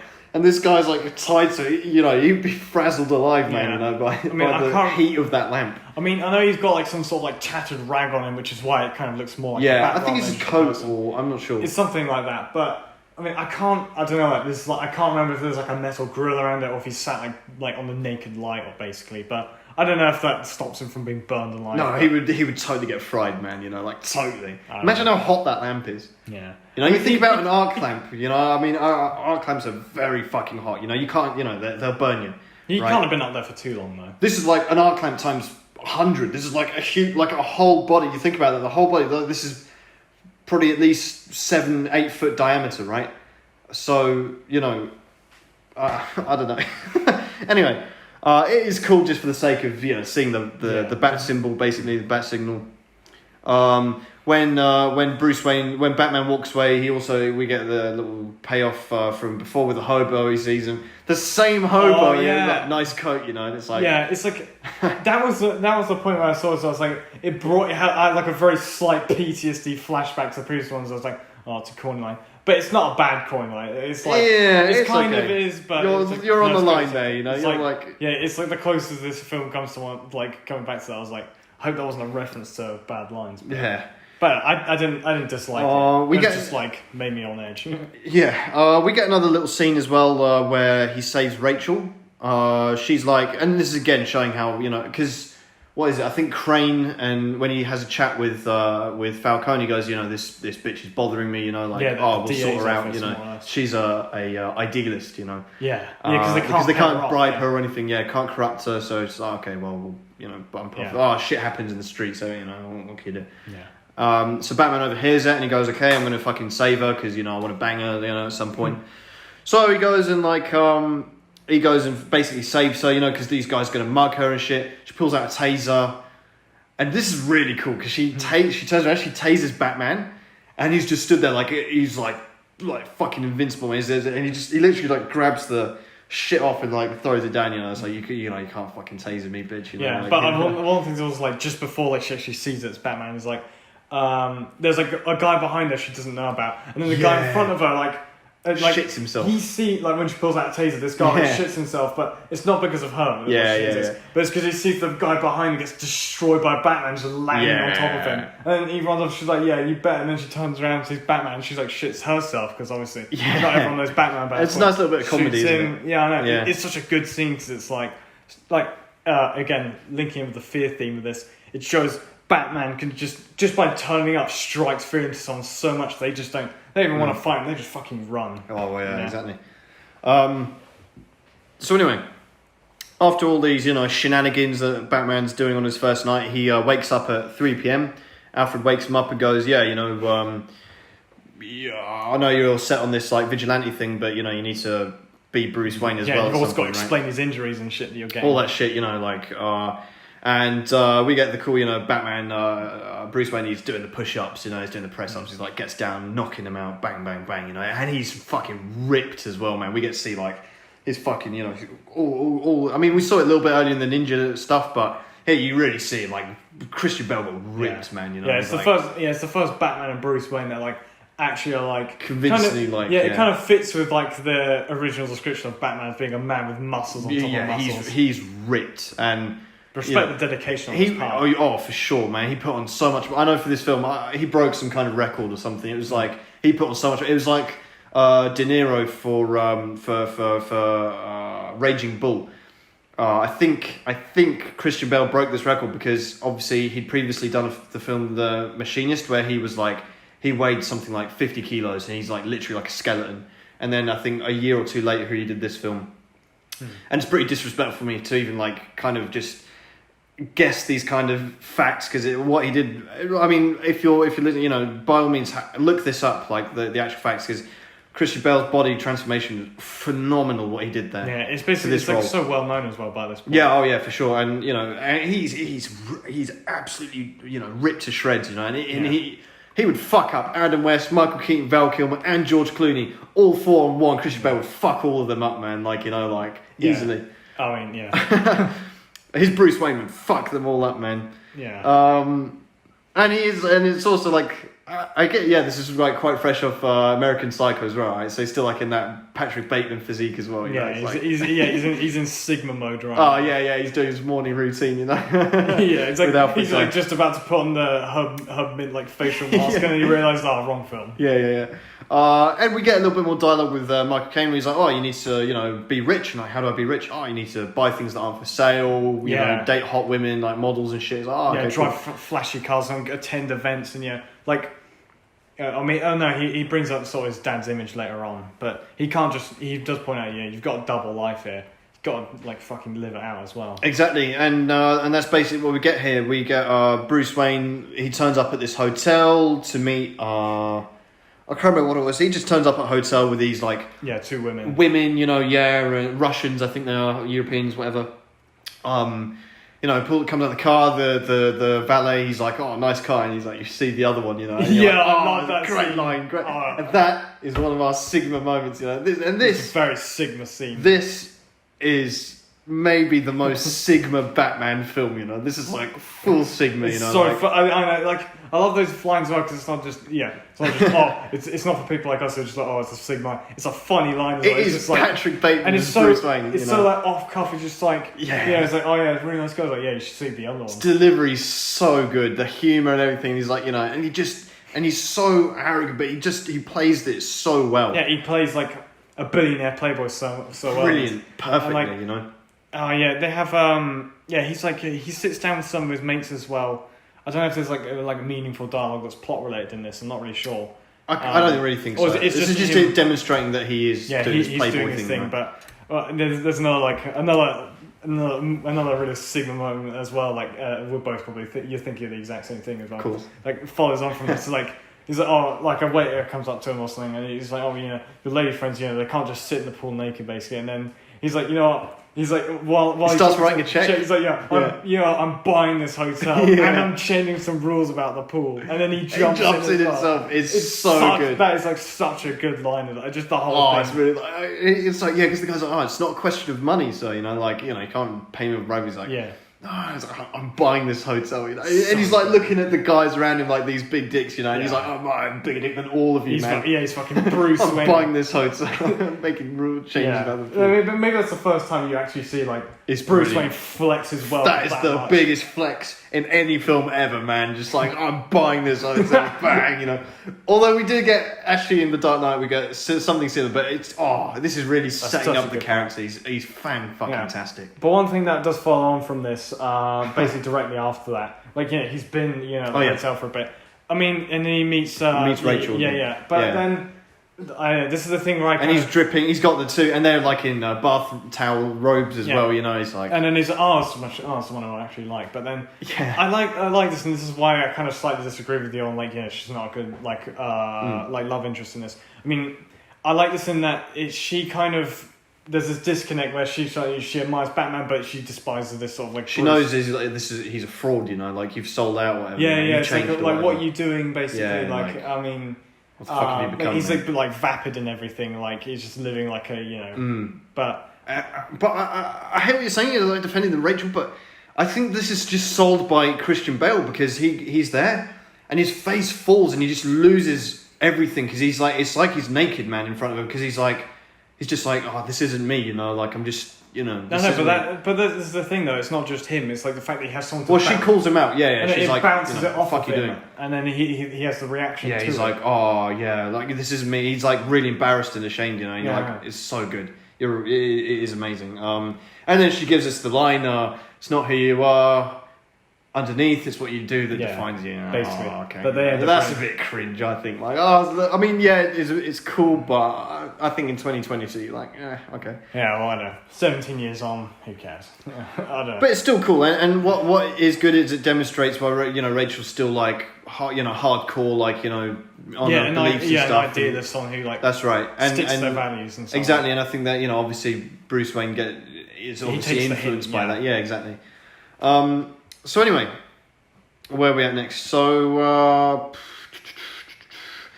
Crane. That's right. Yeah, because they've captured Falcone by this point. They're going to question him and so on and so forth. Yeah. But Dr. Crane is in Arkham, this bit, right? Yeah, Dr. Crane's a psychologist, and by this point, because obviously he's bent as well, he's being paid off. Oh yeah. Well, he's part of he's Ra's al Ghul's guy, you know. Yeah. Isn't he? And then this is the part that also caught me off guard, because he reveals himself to be Scarecrow, and I was like, you didn't know that? Yeah, I was such a retard.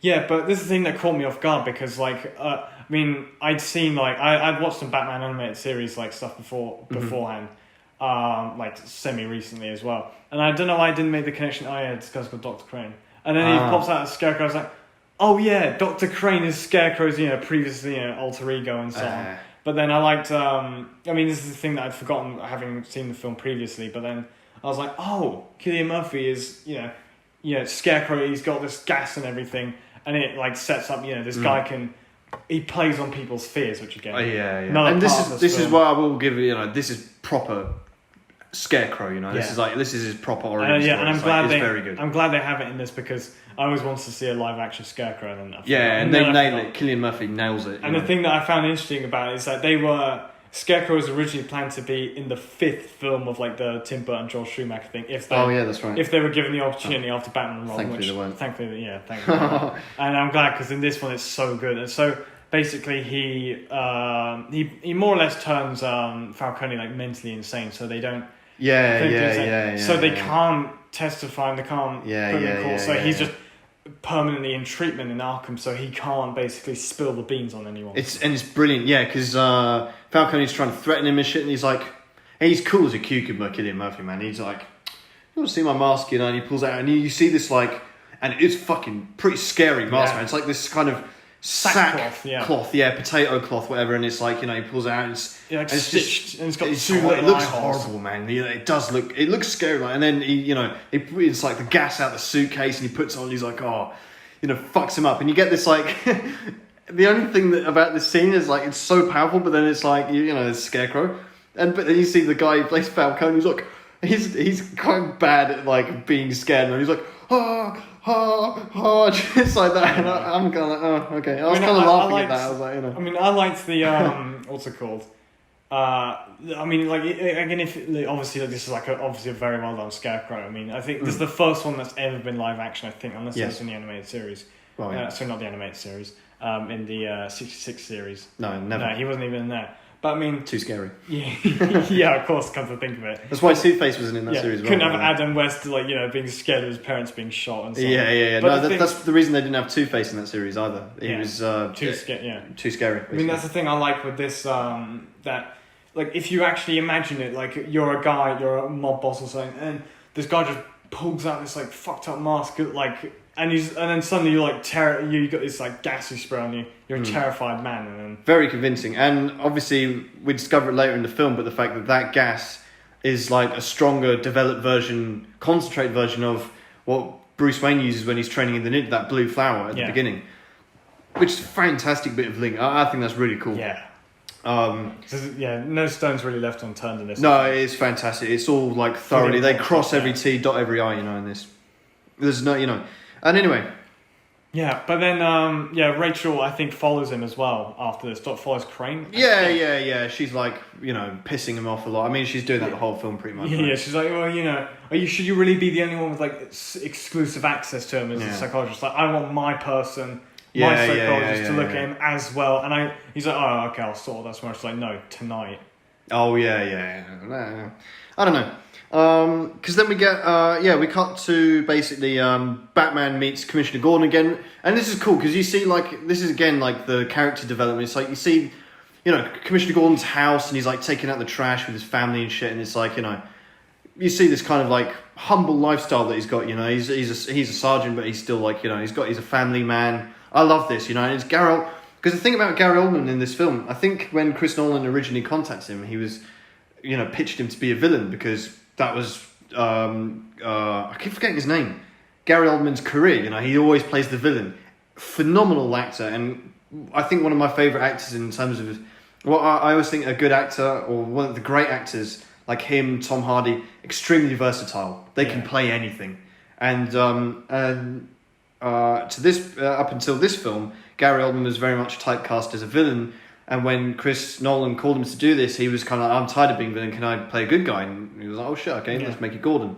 And he does it so well because you got him and he's taking out the trash and he's you see the family, he's having dinner. It's I like it as well because brilliant. Because Sergeant Gordon in this, he's used as He's done slightly sometimes for comedic purposes, but it's not to the detriment of his character. No, not the previous one. Yeah. Visually speaking, to me, I don't know why, but to me, he looks a bit like Ned Flanders a little bit. But I never got that. Yeah, but it's not I'm saying his character's just and he just visually looks a bit like him. But it's funny because in the way that I never made that. That's a good point. He's taken along for some proper joyrides and stuff, and it's obviously he's a sergeant. He knows he's seen dead bodies and stuff. But it's kind of funny in some parts where he's it's for someone like him, it's not too much, but it's it's a lot for him to handle it. Sometimes. Oh yeah, so it's yeah. and then sometimes that's funny, but it's not to the point where it's over the top. No, not at all. It's very well done. It's good. I don't know, when they manage to tie both something a serious situation and it's funny. And you can imagine because he's probably at his wit's end in terms of being a clean cop in this corrupt city. Yeah, his own partner is the most bent cop of all, and he's he must be so frustrated and stuff. He's probably not getting promoted because of this, because of how corrupt the system is. They don't want and so when he meets this Batman character, Gordon could have his own film, basically, just a spin-off film of this, because he's, you can imagine these conflicts, and he meets this Batman guy, and he must be thinking, what the fuck is going on? But then he's I'm so desperate in, this, I really want to fight injustice. So does this guy, I guess. So he's I'm just going to roll with it and see what happens. He trusts him, basically. Yeah, but very reluctantly and hesitantly, but also, it's well, fuck it, what harm, how can it get any worse, I'll just tell him, So he goes, my buddy's Ben basically, and he's having a chat, and basically this is the first time Batman vanishes, and Gordon's looks and he's gone, Yeah. It becomes a running thing, but it's well done, and basically then this is the bit where this is another quite iconic moment in this film where the Ben cop he is so corrupt, and so abandoned his morals and everything. He is filth. He's refusing to pay up the guy who's doing burritos, whatever it is. And then he takes his money from him. Takes his money. He's fuck man, I've got family to feed. Yeah, I don't this shit, whatever. It's just totally. It's just this greasy guy. The actor that they chose, he's fine. He's great. Reminds me a little bit of the guy in Batman. What's his name? The guy who's think about the future. Eckhart. Yeah. It's the greasy corrupt cop. It's maybe they inspired him. Probably. Maybe the one leaf he takes from the older films. Yeah, it's very good. Obviously the best one. But it's just great to illustrate, the sheer corruption in Gotham, and what I love is, Batman obviously interrogates him, hoists him up on the line, and he's upside down. It's great imagery, and he's fuck you, what's going on, blah, blah, blah. And he goes, I don't know, I swear it's gone. Swear to me! Yeah. So good, man. He's and then he fucking drops him down, and this shit, it's so good. Him just before. I mean... That line is amazing, man. He's I swear to me, it's so good, man. So, he spills the beans and stuff. But one thing I also will say about him, his name's so good. His name's Flass, isn't he? I can't remember. Yeah, probably. I'm pretty sure it's Flass, but feel free to correct me if I'm wrong. But the one thing I also do like about him is I think this is the scene where he's like introduced, where like he's basically going for a drive-through with Gordon next to him in the car. Is that like he offers him something like might have been a shake or something? He's like, oh yeah, take a taste of this, but then he's like refuses. Oh yeah, one day you should like take a taste. But I think it's like I think it's like a not so subtle like analogy for taking a bribe, basically. No, I'm pretty sure he does hand him like an envelope or something. Yeah, maybe like, I'm retarded. Do you want to maybe because he like he goes like you want to slice the cake, whatever, just to give him a taste of it. He's trying to corrupt. Yeah, and that's just like such a little throwaway scene, but it's still like so crucial in understanding Gordon's character. Yeah, I don't know. I couldn't see it like exactly, so I couldn't tell. Is that a package or is he offering something to eat? And this is an analogy for bribery, or is it literally bribery? But either way, you get the message. Yeah, the thing I like though. And yeah, so Batman drops him down, and it is quite funny because he like drops him with like a couple of inches off the ground, and then lets him go, like he falls on the ground, like not enough to kill him, obviously, but just like it's good.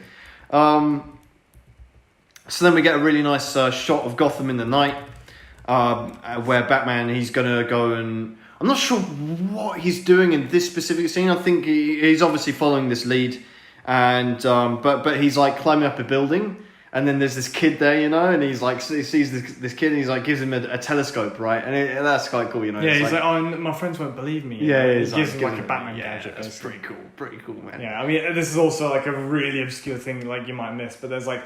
I think this kid's got like at some point, I don't know if it's at this point, there's like some like Batman pajamas hanging down somewhere in his room. Really? Yeah, which I think is a nice detail. But I don't know who's producing Batman pajamas by this point. Well, no, I don't know. It must have been like little Easter egg. Even I missed that. But yeah. So Batman basically he goes up into this flat, whatever. Scarecrow's in there with a couple of his goons. They're like torching the place, like getting rid of evidence, cleaning up behind them. One of the guys is, having a piss, like typical, like, burglar trait, burglar leaves the shit in the toilet, just like as they're marking their territory, this guy's pissing there. Yeah. While he's doing so, he like turns back and smashes his head in the mirror, and like fucks him up. And then this is where you were saying before, we get a bit of because Batman weakness because Scarecrow.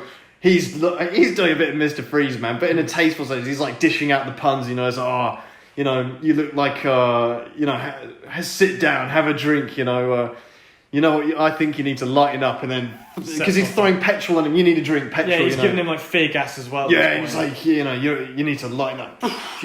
Sets Batman on fire, man. Like, and he has to jump out the window. It's heavy raining as well. Oh, it's brilliant. He's rolling around on the floor. Stop, drop, and roll, man. People can see him as well, and he's like, oh. Yeah. But he's like so vulnerable, man. Yeah, it's very like, good. I love this scene as well because I'd also forgotten about it. It's like he climbs on top, basically gets outside, and is on a roof, and then he like. He's basically turned back into a child again when he falls down. He's Alfred! Like, help me! This is where the voice doesn't work, because you've got this angle, this unflattering angle of Bruce, and I suppose, it's showing these vulnerable stuff, but it's still like, you get almost like, I mean, he obviously doesn't have adulthood, but you get he's like, Alfred! Whatever. It's the way he says it. I laughed, honestly. I was kind of like, I can't help but laugh at that little bit. I mean, it's just because the voice is... Because it's Alfred, you can use your normal voice when you're talking. He knows who you are, but he's like... I don't know. But it's just... It's like a night... I mean, as ridiculous... Imagine Alfred picking up that phone like, oh, fuck, what's going on? I mean, fair enough, you might think like the voice is ridiculous for it, but it's like...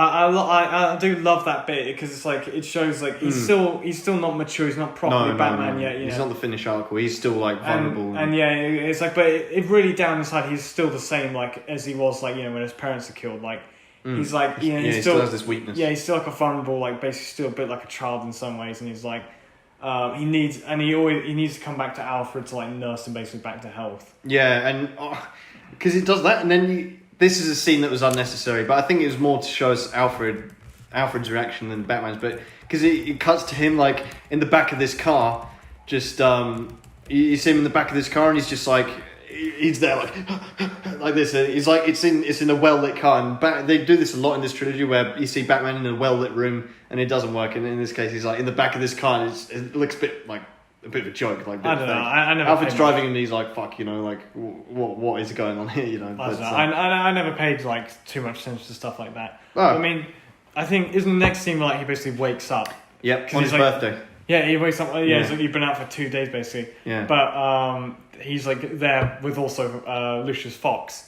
I mean, and this is a great part, like, because it just sort of brings this whole banter they've had up to this point to a head where it's like, you know, and it's also a great line where it's like, you know, like, he obviously knew he was up to something, he was like, it's Batman, he's like, you know, I'll build all the stuff for you, and I'll help you out in this, but don't treat me like I'm an idiot. Like, it's a good line and everything, and, like, it's nice, like, I don't think that happens in this moment. I think it did happen. I'm pretty sure it does, because he gives him because of him, he has the antidote. He gives him the antidote, yeah. Yeah, but and he knows he's. Alfred calls him Lucius, not Lucius. Yeah. Also, there's a funny thing with this scene as well, because when and I like that Alfred and Fox are mates as well. They kind of like that. You can imagine them back in the, you know, you can almost imagine them in their own kind of like buddy cop movie, you know, where they were doing some shenanigans back in the day, you know. I don't know. They work so well together because they're both like old school seasoned actors. Yeah, it's like they're both like the pinnacle sort of like, you know, guys who could say that, like, just talk you to sleep basically. Like, they can convince you everything's fine and so on. And they've both got like, probably in cinema history, like two of the most iconic accents, like voices in film history, honestly. Like them two, Morgan Freeman and Michael Caine, like probably the most impressioned voices, you know, of all time, sure. Yeah, and it's nice because they have such a comforting screen presence. Like, you've been taken out of this action. And you're you just like this really intense, fierce scene with Scarecrow and stuff. And then Batman, and then now he's back in his bed. When you wake up, aside from Beautiful Nurse, you know, those are the two faces you want to see by your bedside, you know, like, looking after, you know. But imagine that, you just been a rough night, you're hungover, whatever, and you see, like, Michael Caine, Morgan Freeman. I'm good. Yeah, and I see like Michael Caine's also basically tucked him into bed just like he did as a kid. It's but also there's a funny, and like their father figures as well. Yeah, and there's also a funny thing with this scene as well that I found out. Oh yeah. Basically, when they filmed this scene as well, in preparation for it, Christian Bale actually fell asleep like in bed. Wow. So when they were trying to film it, that like Michael Caine realised, and he woke up to him prodding him, and he's like, "Look, he's bloody fallen asleep," which is really funny, like to me, because I can imagine that so well with these like actually doing. That's great. Yeah. That's quality. It's so good though. Like it must have been so funny to be on this cast as well. Like just chilling. I can imagine the banter on set. You know, it must be brilliant.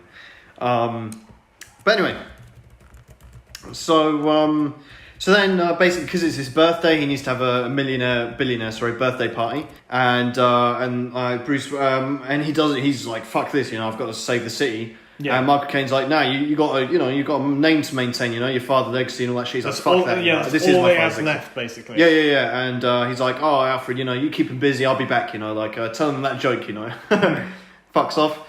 In the midst of all this as well, the arsehole CEO, he comes and fires Fox, you know, he's like, I'm merging your department, you're gone, you know, fuck you. Don't know why, man, maybe this guy's racist or something, man. He hates Morgan. How can you hate Morgan Freeman that much, man? You know, like, that's the point, this is what makes him pure evil. Yeah, this is why he gets it served to him later on, you're like, yeah, fuck you, man. You know, I like that as well. Yeah, you need that kind of character, you're like, I hate this guy's guts, man, I hope something happens. He has no redeeming qualities. Oh, no, not at all. So Rachel goes to Arkham Asylum, confronts Crane. Sorry. Yeah. I'm getting so good. Michael Caine, Crane. It's like fucking me up, man. Yeah. It's like, but by this point, she's been like a constant thorn in this. Oh yeah. So he's had enough. He's like, oh yeah, let's go. You know, I'll show you something. Yeah, I would never get in a lift with this guy, but you know, definitely not. So he not even with Cillian Murphy in general. No way. So he takes him. He takes her to the basement. And he's again cool as a cucumber, he's man. So he's like just talking so matter of fact. Yeah, he's like, this is where we develop our thing, you know, like all these goons that are looking up, like it's like pans over, like these guys like pouring, like pouring shit in the water. And it like also pans over a guy with like proper assault rifle, and he's so cool. He doesn't even look over. He's just like and she's like, she's like, what the fuck, man? She like dashes, you know, and he's like, you know, whatever, and then does the fear gas. He's just casually. He's like, she's running to the left. He's just walking. He's chilling, man. You know, he's like so in control, man. He's so calm, and it's like, and that's what again is so good about his character, because he's playing a character that is all about fear and like scaring people and shit, you know, like fucking, and the fact that he is so, well, on the face of it, you know, resistant to fear and so calm and peaceful, that's frightening in and of itself as well. Nothing phases him. So he makes her scared and shit. And but it's also going to kill her at some point. Yeah, because he explains, he does a bit of exposition where he's like, he gives a concentrate dose exactly. She won't last. Yeah, exactly. But they never specify a specific amount of time, so you don't count. Yeah. But it's enough to like ramp up the stakes of the film, because Batman shows up and you get a little. They have like a good old chinwag here. They're like, oh, what's going on? And they're basically having a chat like about Batman. Then like, oh, this and that. Is it true? Is it true that you can do this? Yeah, can he fly? And I love the way Cillian Murphy, he's talking and he's like, he's doing this looking around. He's like, oh, he's here, the Batman. The way he says it's great. I also, one thing I really like about it is like, not only is it it's a fight between him and Scarecrow, but that his plan will also like. He's drawing because this attack will bring so much tension. Like he's like, oh yeah, well we're gonna call the police, and they're like, why would you call the police on us? But he's like, this is like a trap for Batman because he's like, really on our own we can't really deal with Batman, but the police will because they want him by this point. And I thought, because even though, like I said before, I have seen this, but I've forgotten about this part. I was like, this is so smart as well. I like this, where in the fact that you realise Crane is like high IQ man as well. Yeah, like he's not only he's like, I don't have to necessarily take him out. The police can. He's a strategist, for sure. Yeah, even though he does, get a bit destroyed during this. Well, because Batman, comes down, he fucks them all up, and he delivers a great line: "Taste of your own medicine, Doctor." He puts the fear gas on Crane, and he's like, bang, and it's like he's like scared, but he's also like. It's interesting because then you get a really cool bit of CG here, because he's it doesn't look his fear. Either. Sorry, it doesn't. No, I like this because it doesn't look bad. It is super scary. I think of all the fears we see, this one's the scariest. You see Batman, he's like a melting rock statue, like a ghoul, gargoyle or some shit. But he's like, and he's talking. He's got this voice, like almost the Ben Affleck voice actually. He's it's like they distort, like already. It's like and Crane, he looks so scared, but then he kind of like. He's barely able to answer, I swear. Yeah, he like shuts off his brain or something. He's like, oh, Crane's not here right now, but if you want to leave a message. Yeah, it's like he's like basically gone into like... He blocks out, he goes into his like... Yeah, he's gone into shock basically. Pretty much. I don't know. That itself almost like... He has some kind of defense mechanism. Yeah, it's like that almost also makes Crane still scary as well. It's even it's been turned back on him. He's prepared. You can't crack him basically. No. He does... I think he gives... No, he doesn't. Yeah, he doesn't give anything away because he's like... But that's the thing. Yeah, he's like, oh, you can't stop it, you're fucked, Yeah, because by this point, he knows Batman... But obviously, if Batman's still alive, he knows this by this point. He probably knew he had an antidote. He knew... Maybe he didn't know he'd use it on him, turn it against him, because obviously he doesn't have an antidote of his own. No, but because but maybe Fox he planned that. Maybe he planned that too. The fact that he's like, he thinks he's got me, but then the police will catch him. I know the first or second time I watched this film, I didn't really focus... The plot in this film is a very side thing. And I never focused on it, but I really appreciate the plot, and when I'm paying attention to that side of things. It's first time I watched this, second time I was all about the journey with Batman, Bruce Wayne. But the plot is very well done as well. I mean, it's a little bit like there are expositions and there are scenes that are just dropped in there just to make sure it makes sense. Yeah. There's a bit earlier where they actually hijack the water vaporizer or whatever, and it's there's this thing that's gone. Yeah, and that does feel a little bit like, oh yeah. Don't forget, we've got a plot to address here. Let's just put these things in, so Yeah, but it doesn't feel like it's too. Not too much. It is a little bit, but you're like, okay, it's not the focus of the film, to be fair. So and the plots we've witnessed prior to this, Yeah, but they just introduce like villains, like origin stories in 2 seconds. So anyway, the police do show up. Batman is trying to save Rachel, and it's cool because they're all outside, they're waiting for the SWAT teams to turn up, and Gordon's like, isn't anyone going to go in there? And they're like, nah, fuck that, SWAT's coming, and he's like, I'm going to go, and he goes in on his own, because he knows Batman's in there, right? So he's like, okay, I'm cool with this guy, we're mates, But he was really risking his life here, he doesn't know if he's going to get killed. But anyway, he has a little chat with Batman, which was like, this is again like, when Batman's in a well-lit room, this Batman, it doesn't look good, because he's like, he's delivering this, like, you can really see Christian Bale's face, he's like delivering some kind of really technical monologue, and he's like doing it like, with his face, like these little expressions are just like a bit strange in the voice. And you can see Christian Bale sweating a lot in this suit, because it's like, the face hole is very small. And it's like it's quite, his chin and mouth is like quite red, you know. It's like, you can tell he's like I mean, sweating a to lot be in there, fair, I mean, yeah, it is kind of we'll talk about the bat suit later, but I think it was uncomfortable and it put him in a perpetually shit mood. But maybe that helped. Of course. Performance. But I mean, and then again, if you're a Batman in real life, you would sweat to death in this thing anyway. Yeah, especially exactly. in all those fights. Anyway, so then you've got, and then this is the one bit of the film which was quite cringe for me, if I'm honest. Yeah. Oh, he calls the bats. Yeah. He calls the back up. Well, I mean, and you just get like, he hits this thing in this shoe, and then this swarm of bats comes in, and like the police are all scared of them. They're all like going down, these hardened, seasoned like SWAT teams. You know, they're like, you know, but like, they never have been cowering from these bats. I'm not sure about that, you know. And Gordon like walks through and Batman walks through just like, and they're all there on the ground, and he's just walking through like, yeah, you know, like all good. I mean, to be fair, that took me out of it. To be honest, I think that's the only part of this film that just doesn't hold up well. If I'm honest, at least the science behind it kind of probably makes sense because bats work off sonar and so on. Yeah, I'm not questioning the science behind that, but still, I'm just like visually, it just looks fit. I don't know. It's not. I don't think it's like bad enough to like damage the film. In my opinion. No, it's not. But it's still symbolically, like it's cool. It's still just. It feels like a little bit. Yeah. Okay. The symbol. This. You know. But the practically imagery. speaking, if it's the real world. No, it's just stupid. You know. That's more like that belongs in a Schumacher film almost. You know, like that kind of bats helping him out. You know. But anyway. Like actual bats. But anyway, so then we get a bit where the prisoner's being freed in Blackgate or Arkham, whatever it is. Yeah, it's Arkham in this. Actually, it's Batman himself who does it. He's like walking through Arkham because he's like, Gordon, meet me out here with Rachel. And he frees some prisoners. He like busts through a door or a wall, whatever, and there's like these Arkham guys there, and they're just like watching him walk through. And he's like, "Excuse me," you know, like he walks through, and then they're free to go. Like Batman's freeing prisoners randomly, but maybe the front gate will stop him. Who knows? I don't know. From what we've seen from Arkham in previous films, I don't know. Maybe he walks by like Arnold just working on his wife at the moment. It doesn't matter because they get freed later anyway. But he goes in. We get a bit of a car chase here in the Tumbler. Yeah. You get a call like the police's reaction to this shit, and they're like, "Fuck," you know. It's like it's like, what kind of car is it? What make is it? It's like it's a black tank, you know. And then the guy like later on, he's like, "Can you at least describe me what it looks like?" And then he sees it, he's like, "Oh, sorry." Yeah, and we see like a lot of action with this Tumbler, and he destroys a lot of stuff. Oh yeah, he fucks up a lot of shit, a lot of criminal damage there, you know.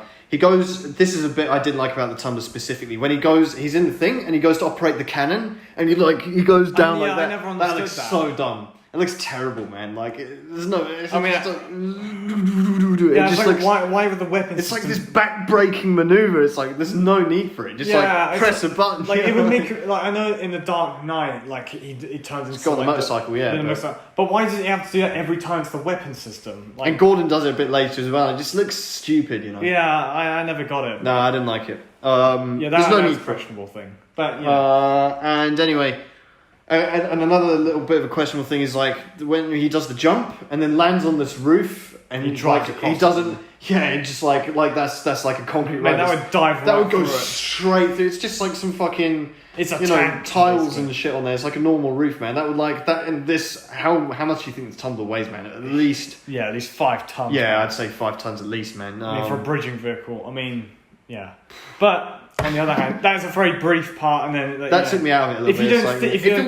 I mean, if Chris Nolan, if you're gonna if you're gonna commit to this grounded reality, you can't have shit like that. You know, you can't have a 5-ton vehicle gliding along the top. Like of the roof, maybe he merges onto he drives on something, merges onto a freeway, crushes. Because he does. He goes onto a bridge later on. It's like okay, but yeah. I mean, there is a cool part that I did like when they think they've called him on top of a car park and everything.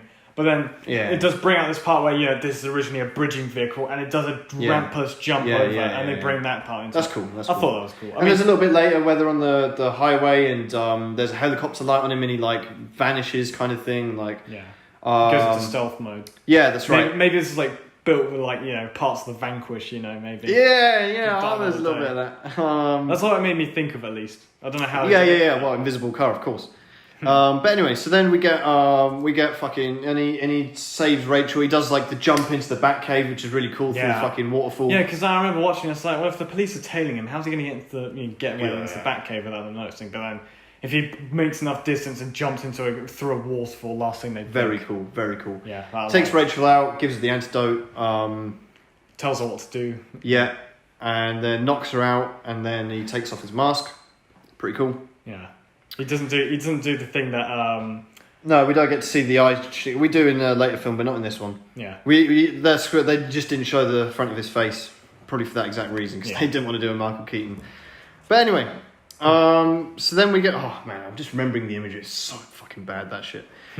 But anyway, so then we're getting basically to the finale of this film where he finally shows up at his own birthday party. Yeah, and it's really this bit is so fucking cool, man, because he's there and he's like, you know, he doesn't want to be there, obviously. He's like, in the back of his mind, like, man, the whole shit city's about to be like destroyed, man. Like, you know, I should be, I have to, you know, do this, I have to tick the box. Yeah. And then this lady's there, like, oh, Bruce, there's someone you must see here. And he's like, fuck off, you know. He's like, how do I say your name? Is it Ra's al Ghul? Yeah, and he looks over it, and it's like this random Asian guy, you know. And he's like, remember, it's like, it's not Ra's al Ghul, and it's not Liam Neeson, it's like some random Asian guy. Like, yeah, but I don't know what the point is. Like, you're not Ra's al Ghul's dead. It's because I remember watching that, and I was like, I thought to myself, like, hang on, like, because it must have been, I basically... It's like a red herring for the audience. I like the same experience I with Bruce Wayne must have had, because I was looking at him, it was like, he doesn't look quite the same as the guy previous, and I was like, did they make a mistake in the casting? I was like, oh no. I mean, obviously I knew like Liam Neeson was actually Ra's al Ghul, but that just the fact that this guy looks so similar to the other Asian guy, but he's just something slightly off about him. And this is the point where I realised this isn't Ra's al Ghul, you're Ra's al Ghul. And then he turns and Liam Neeson's there. Yeah, it's like, but isn't Ra's al Ghul immortal? And he steps out and he's like, fuck, Liam Neeson's back, you know, like shit. Yeah, because at this point you've forgotten that he was in, you know, he was at the beginning and that's it. You kind of all this stuff has happened with crying and everything. Oh yeah. By You've this seen point, so much shit. If you had never seen this film before in cinemas, you'd be like, can you imagine that? Because he just shows up at the birthday party like so unexpected. Because he has this whole part as well about being like, you know, if like, you know, you need to kill, you know, in order to get rid of evil. But then like he saves his life and then he's like, he's regretting it basically because he's back. Yeah, exactly. It's like comes back to bite him on the ass. So he's like, you know, let's not do this in front of these people, you know, that, you know, like let them go. And he's like, you're just prolonging the inevitable, so crack on, you know. Yeah, you can break the news. You're going to explain the situation to them. Yeah. And then he acts drunk, you know. Yeah, he is. And we've all had that mate who acts drunk at the party, you know. Yeah. This is like... But I did like this part. I was like, how's he going to get them out of the building? And he's like, basically slags them all off. It's like, great. Yeah, I appreciate your, especially your, you know, like your parasites want to like suck the life out of me. He's like, He's like, you keep smiling. He's like, no, it's not a joke. You should stop laughing. Get out. Yeah. And they're like, the guy, the Thomas Wayne Patriot, he's there the apple fell far from the tree. Yeah, and then someone's like, he's becoming a real jerk. Yeah. You get all that shit. Like all the whisperings. And then like, Liam Neeson's like, oh, okay. Yeah, he's like, amusing, you know, but it won't save them. You get some the writing, the dialogue is phenomenal, man. And they start torching the fucking mansion and shit, and he's like, he's still talking to them. Yeah, he's still talking, and at this point he's like, he's like, yeah, we burnt down, we did the London Fire, we did Rome, we did everything, we did Sodom and Gomorrah, man. We did Noah's Ark, we did everything, man. You know, it's like we did the fall, you know. yeah. It's like, okay. You know, League of Shadows taking credit for every like disaster that ever happened, but no, he's like, we have to basically like, you know, prune societies when they become that's right. That's essentially what it is, which I thought was interesting. No, it's definitely cool. And it plays into the whole thing. Ra's al Ghul, like, you know, he's been around for 600 years or whatever. Yeah. And it's like it kind of, you know, brings it into. When was the Great Fire of London? 1666? 1666, yeah. So, I mean, although... Yeah, everyone blamed it on the king. But anyway, that was an important part in English history, which kind of makes sense. That's when they... Big transition. And obviously, it's referenced here because it cleared out the plague, the Black Plague, pretty much. So, you know... And it's also talking about the Great Fire of London while he's burning down Wayne Manor. Yeah, it's great. And he mentions Rome as well and all that shit. Yeah. Okay. Not sure how historically accurate that is, but League of Shadows. Yeah. Maybe the Guy Fawkes worked for them as well. All that shit. Just claiming. He was with us. Maybe they hired all those barbarians to go into Rome. I know. Was Guy Fawkes? Oh yeah, definitely. He was one of us. Yeah. Just 9/11. Yeah, that was us too. Yeah. You know. Yeah. That all of it. Yeah. And anyway, so he basically knocks out Batman, and Liam Neeson, gives a little bit of bullshit. He's like, "Yeah, you burned my house down and left me for dead. Now we're even." It's like, No, I didn't. I saved your life. He's like, yeah, that's true as well. And he's like, I mean, to be fair, he lives in a peasant village. He's got no means of survival. But anyway, sure he does. If he left him for dead, he'd have fucking left him for dead and then fucking be like, he actively saves him. Yeah, I mean, he's alive, but also he did just trash his house. You know, he can't do it. Okay, yeah, he burns the house down. He doesn't leave him for dead. Yeah, I know. He doesn't leave him for dead, but he's also he's got nothing to do with his life now. No, he'd be fine. He's a survivor, man. Yeah, true. You know, yeah, that's true. Just leaving fucking Neeson, man. He'll be fine. So he would be a bit salty after he blows up his house. Oh yeah, he'd be pissed off, but like, you know. Yeah. Don't chat shit, Liam Neeson, man. Yeah, you burned down the house. I'm not chatting shit about Liam Neeson. No. I'm saying to Liam Neeson, don't chat shit. You know, like, you're even for the house thing. Don't leave for dead. If you wanted to be even, you would leave. Bruce Wayne. You would pull him out from under that flaming beam, and you'd give him to Alfred. Yeah. No, well, maybe not Alfred, but someone on the street. You know. But anyway, I'm splitting hairs here. To be fair. Yeah, but he's trapped under this like burning logs. So he's like fucked basically. Yeah. And he's like, make sure no one gets out. Yeah, and they start releasing the prisoners and shit as well. That's the thing I did like though with this, because obviously Alfred saved him, and so there's like ex-military training or whatever he'd been doing. Mm-hmm. But like, I do like this in that, like in previous films, like the villain would have some stupid oversight or something, where he's like, I'm not going to bother waiting to see if he comes out so I can shoot him in case. But like he's making sure Bruce Wayne has to die. Like everyone is around this place. But then he obviously doesn't know the Batcave, like the way into the Batcave, which is how they escape. Which I thought was quite cool. I don't know if Liam Neeson was like intending to directly kill him.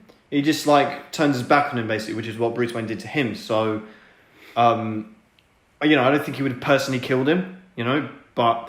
Anyway, it doesn't really matter because, like I say, Michael Caine comes out, he's Master Wayne, you know, like goes and picks him up and this great little man. He's like, what's the point of all these push-ups? You can't lift up a bloody log, you know. Yeah, it's and like, then he wakes him up basically. He's like mocking him, you know. It's like, well, what's the point, mate? You know, he's like, you're a fucking oosh, you know, like pulls it off him. And they escape to the Batcave through the lift. Super cool, man. It's so good, like the imagery. Because I remember previously in Batman Forever, like the Riddler and Two-Face kind of trash at the Batcave. It's like, oh man. But then this this is like stepping up. Wayne Man's burning down, and then like they just barely escape into the lift as the fireball comes down. And the lift crashes like to the floor. Like it really, it bumps up the stakes so much because he's already trashed him. He's like wounded man. Now he has to stand and he's looking up there. and He's like, what have I done? You know, he's like really questioning himself. And then Alfred's like picking him. I was like, nah. Why'd you fall down so you can stand up again? Yeah, it's like bring up that line from his childhood. The payoffs, again. Really great moment. And again, it's just like, because they have so much banter, so much humour between them, but then when it comes to something serious, it's perfect. The emotions. So intimate with each other. Exactly. Not like George Clooney and Marshall Goff. Be like, I can't. They'll get away with it. Fuck them. It's like, Bruce, I'm dying. George Clooney's there like, I love you, Alfred. Anyway, so then they start, and then we get to see like basically the carnage that's going down in Gotham. All the criminals. They start firing off that. The vaporizer or whatever, right? Yeah, because they start shooting things up. Yeah, the nerve gas and like everyone's fucking shit up.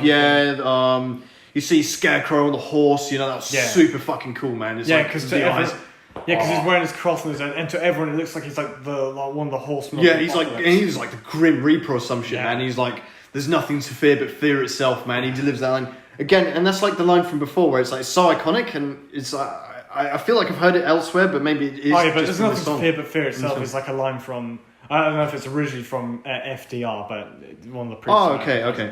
But like, one of the things. But it's still like so cool that he says it, you know. There's another really good moment in this as well, where like there's carnage going down. I think Sergeant Gordon turns up because they've raised the bridge, and he's like, calling the SWATs and calling back up, and then like.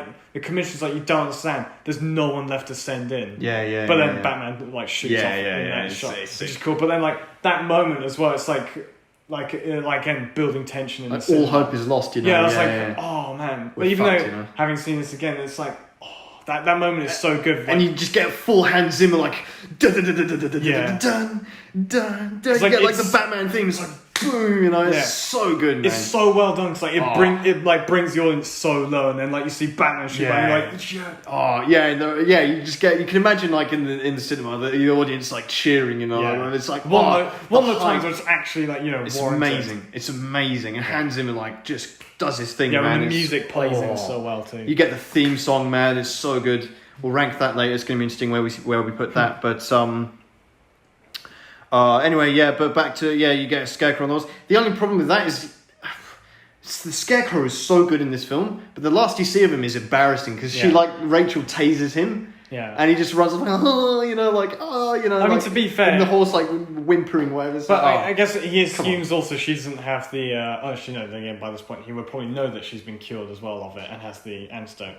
But I don't think he would specifically recognise her. I think he's just doing his thing. Like he's having this is the day he's dreamed of, man. Like fucking up Gotham. Like everyone's scared. It's like, this is what my life is built up to, you know. And he's like, fuck you, nothing's fair. And then she like tases him. He's like, I didn't like that. I mean that is I didn't need to see because he's not a main villain in this. He's just a pawn, I guess, because he cranes just a pawn, and then like. But I'm sure he probably ends up with more screen time than Liam Neeson. So in a sense, maybe, but that's because he's a front, maybe just so. The Liam Neeson reveal that he's still, like just to remind you, he's still like, maybe it's to put that impact. But I guess maybe it's like, because he's not the villain of this, it's like to show that really, when you boil it down, he's just a guy like who's obviously insane, but he's still just a man. Like that's true. Like if you taser him, he will just go like spaz out basically. I suppose, and you did have to have some closure on with Scarecrow. You know, you can't just think, he's still running out there. You know, like I don't know, but you've been captured once, you can get captured again. Yeah. But anyway, so the Tumbler shows up, like you said, and Batman, meets up with Gordon. He's like, "Here's the keys. Can you drive stick?" Yeah, and this is so cool. I love Gordon. Gary Oldman is perfect, man. He's like, because he is like what we would be in this film, like you're getting in the Tumbler and he's like, he's like, he like unlocks it and he's like, he's so good, and he gets in and he's driving it and shit, and he like knocks off a couple of like side mirrors. He's sorry. Like, sorry. Yeah, he's like really like, but he doesn't even, he like mouths. It's so good. It's so good because it's so serious, but it's still so funny. And like later on, he's like shooting down the bridge, and he's like, he's really like a real life video game. It's so convincing. It's so good.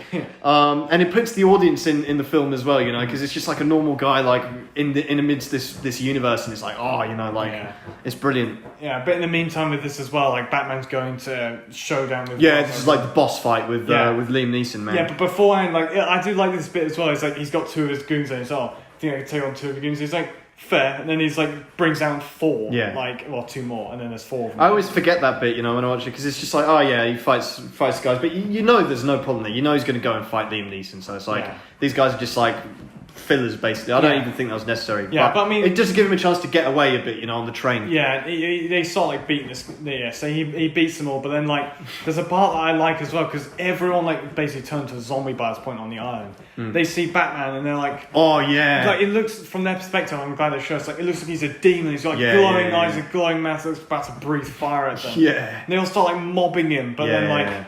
I love this part as well. Like he's like basically being like drowned underneath them, and he like shoots the what's it called, like the grapple onto the train. Yeah. That's the saving thing. That was really cool. How he doesn't get battered at some point along that train, because he's like hanging on to it, and he's like all these concrete pillars, man. Like I don't know, like beams that connect across. Yeah. That's quite convenient, but anyway.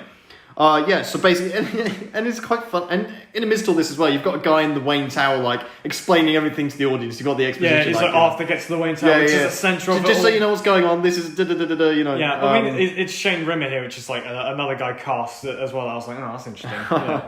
Just bring him in, But, another James Bond link in there. As Felix Leiter. But still, I think he was alright in this. Like, if they just had a guy to be like, this is a crisis that's going to happen. I mean, it's not too bad over the top where he's like, so audience, this is what's happening, but... But anyway, we get Liam Neeson, he's in the front of the train, and it's quite funny just to see, just a little... He's just there, like, driving a train. Like, just for a moment there, you have Liam Neeson as a train driver, and it's like, like he's some kind of, like, in a midlife crisis dad, with, like, his toy train set, just like, I don't know, like... you got Ned Flanders and Tim Lovejoy, like, I don't know. But anyway, you get him in the train, and then they have this boss fight, and it's like bang, and he's like, and it's really cool because he's like, they have a bit of like so you're dialogue just a man in a costume. it's so cool because he's got like the weapons that they're using for the arm spikes, and he like grabs the sword and so you got nothing. So cool, have you got nothing like original? And then like he's like, you've seen this, like he slices sword. There's actually a funny thing as well with this fight as well, because there's a height disparity between the two. Again, Liam Neeson being 6'4", Christian Bale's only like 6'1.5". So he actually had to hunch down a bit for this fight, which you don't really see. Well, because they're on a train as well, so that I know, but he had to like physically angles and stuff. Yeah, of course, really. But they could easily hide that. But so the fact that you think about it, like if you looked at it from a different view, like it would be Liam Neeson like crouched down like this fighting him, while like he's just stood up normally. It's a good little train fight there. Every good film seems to have a good train fight, but and it culminates in basically Batman's like, I don't have to kill you. No, I'm not going to kill you. Because Liam Neeson goes, you don't have the guts to kill me, basically. Yeah. And he goes, I don't have to kill you, but I don't have to save you either. Yeah, it's because he basically leaves him to die because Gordon has like destroyed the foundations of the train, so he can't go over to Wayne Tower, basically. But even though he's quite close. I don't have to save you. No, I don't have to kill you, but I don't have to save you. I don't have to save you either. That is kind of killing Batman, like that is like, if you have the opportunity to save someone's life and you choose not to, is that not killing? No, I feel that's like third degree murder or it's something. It's inability to act. He doesn't act, basically. But you can get charged for that as murder. So I don't know. It's not his problem. I mean, this guy tried to destroy the city. But still, I think Batman that is kind of killing him. But it's not the same as him literally like. Well, no, it's Batman. This reminds me again, bringing up my philosophy. Under like British. Yeah, what's this moral dilemma? Well, because test paper. It's like killing. It's like legally with euthanasia. There's a difference between like letting someone die and actively killing them with like lethal injection. Yep. So which is why in some countries they take away like the food, so that they die of starvation or whatever, rather than they're not legally allowed to like turn off life support. Yeah. So in a way, he's not killing him. It's just involuntary.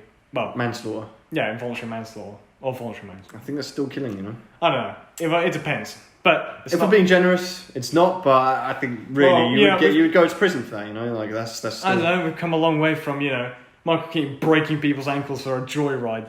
Well, yeah. And like blowing up goons and killing the yeah. But it's still cool, like because this death scene is so cool because it's like Liam Neeson he just closes his eyes and it's like bang, it's a cool death scene. And you get to see that it's not just that, like you get to see like this train go underneath a car park and just fuck shit up,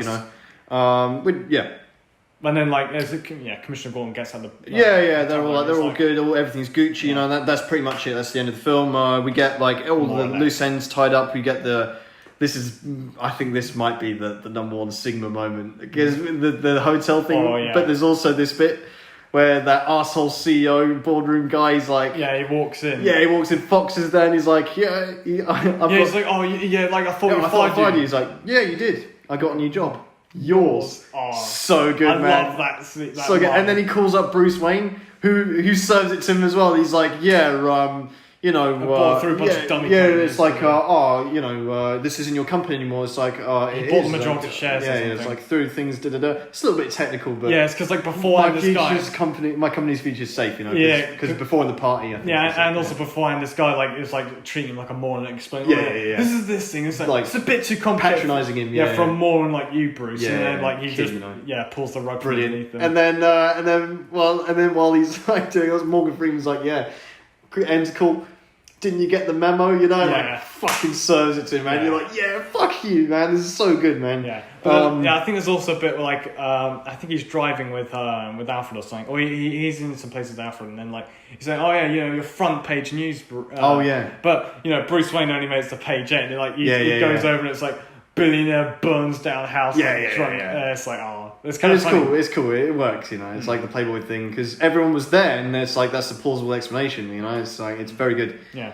Because we basically you get Michael Caine, and we just get a little bit with Rachel again. He's like because they're on like the ruins, the ashes of the Wayne Manor. And he's like, I'm going to rebuild it like brick for brick, basically. Yeah, and then like Michael Caine's like, more particularly in the southwestern. Oh yeah. Well. That was cool. Yeah. Where the Batcave is. Yeah. If you haven't seen this. Yeah. We get a bit of a bit of romance bit now with Rachel. They have a kiss, which is nice little moment to end the film on. Although we get to like the most hype ending in cinema fucking history, man. Because you got Gordon on the fucking rooftop with a bat signal, like I was like, yeah, I like that. This is cool, And he's like, yeah, so we start wearing bulletproof armor. They buy armor-piercing rounds. Yeah, we get submachine guns. They get full automatic. Yeah. And it's like, and you're wearing a mask, and doing this shit. And this is what we end up with, and he's like, this guy, he has a double homicide or something. Yeah. He's like, this homicide has a talent for theatricality, like you. Just like you, It's like gives him the fucking like. He's got a calling evidence. card. Yeah, calling card. Turns out it's the Joker card, man. Imagine being a guy. So good, man. Because like you hadn't. Because by this point, no one had seen one except like since Jack Nicholson. Yeah, you're right. Be like, and then by that point, you'd be like, after seeing such a fire film with like amazing casting, you'd be like, sat by the end and be like, who's going to be the Joker? Oh man, can you imagine, man? Like that must be. Oh, he turns over the card. It's like boom, like Joker. Oh, you're like fuck. And again, it's one of those things. There's no need to say the word. There's no need to say. Throw the gun away, whatever. Like, it's just the visual storytelling. No dialogue. It's just perfect. Yeah. That's one thing Chris Nolan's so good as a director. He never insults the audience intelligence. Exactly. He's so good at doing the subtle things without being too on the nose. Yeah. It's just, and then he goes, I never got to thank you, and you never will, and like. Yeah, jumps off and you get the Hans Zimmer music, the theme song, and it's like Batman Begins. It's so good. Yeah, so good. Yeah, there's no more like Batman, Robin, and Batgirl running to the thing. Yeah, they're like running away. Oh, the contrast between the ending of ignore Catwoman. Contrast between the ending of the last Batman film and the ending of this one. So good, mate, and it's just I think this is one of the best endings of any film ever, man. Like just as like the final frame, basically, so good. And in The Dark Knight we get it as well, but I think this is like, because it's like this proper tail end. Like you said, you just had this incredible film. You've just gone through this absolute experience, and then you just get this like lead on to the next film. Because this whole film, obviously, it's called Batman Begins. You've literally just gone straight from the very his childhood all the way up to he's now Batman, and then it's off it's the entire film, and it's like perfectly bookended here. All right, so now we're going to do the rankings. Yeah, we've finally got. Oh man, this is such a good episode, man. I'm really enjoying this. Now we get to rank the elements within the films, which begins with Batman himself. Yes. Christian Bale Batman. So our current rankings are number 1 Michael Keaton, number 2 Val Kilmer, number 3 Adam West, and number 12 George Clooney. Yeah. So where are we going to put Christian Bale Batman? There's much for debate by this point. It's got to be number 1. Yeah. So let's drag you down there. Adam West. There you go. At least it's going to be quite easy to do for most of these. I think so. I mean, I don't think there's anything we can say that hasn't been said already, but he's just yeah, everyone knows it, great Batman. Bruce Wayne again. Number 1's Val Kilmer. So none of these not all these bad except you, George Clooney. Fuck you. Yeah. But none of them could stand up to this one. I mean, in person, if they were all having a jacket, if they were all in that hotel sat around a table, none of them could overdo Christian Bale just buying the hotel, man. Oh no, it's perfect, man. I mean, this Bruce Wayne, he's just like the Sigma male, the playboy, everything. He's just like the character, the acting. I mean, obviously this film is so focused on his origin story, but Christian Bale just a phenomenal job of just and everything about him is perfect. The way he looks, the way he acts, everything about him is just it's like he's the proper successor to Michael Keaton in the way that Michael Keaton he was known for his comedic acting and so on, but in this, he's able to properly marry Bruce Wayne and comedy and serious everything elements together. Perfect. I loved it, and it's just a pleasure to watch. I'm glad I got 2 more films of this to watch. Oh yeah, it's fantastic. So now we got this is going to be interesting. Yeah, Batmobiles.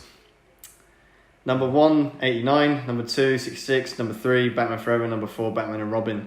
Where are we going to put the Tumblr? I think maybe between Batman Forever and Batman and Robin. No, I mean... I'm going to tell you straight away, I'll put this third. You're going to put it third? I'll put it second.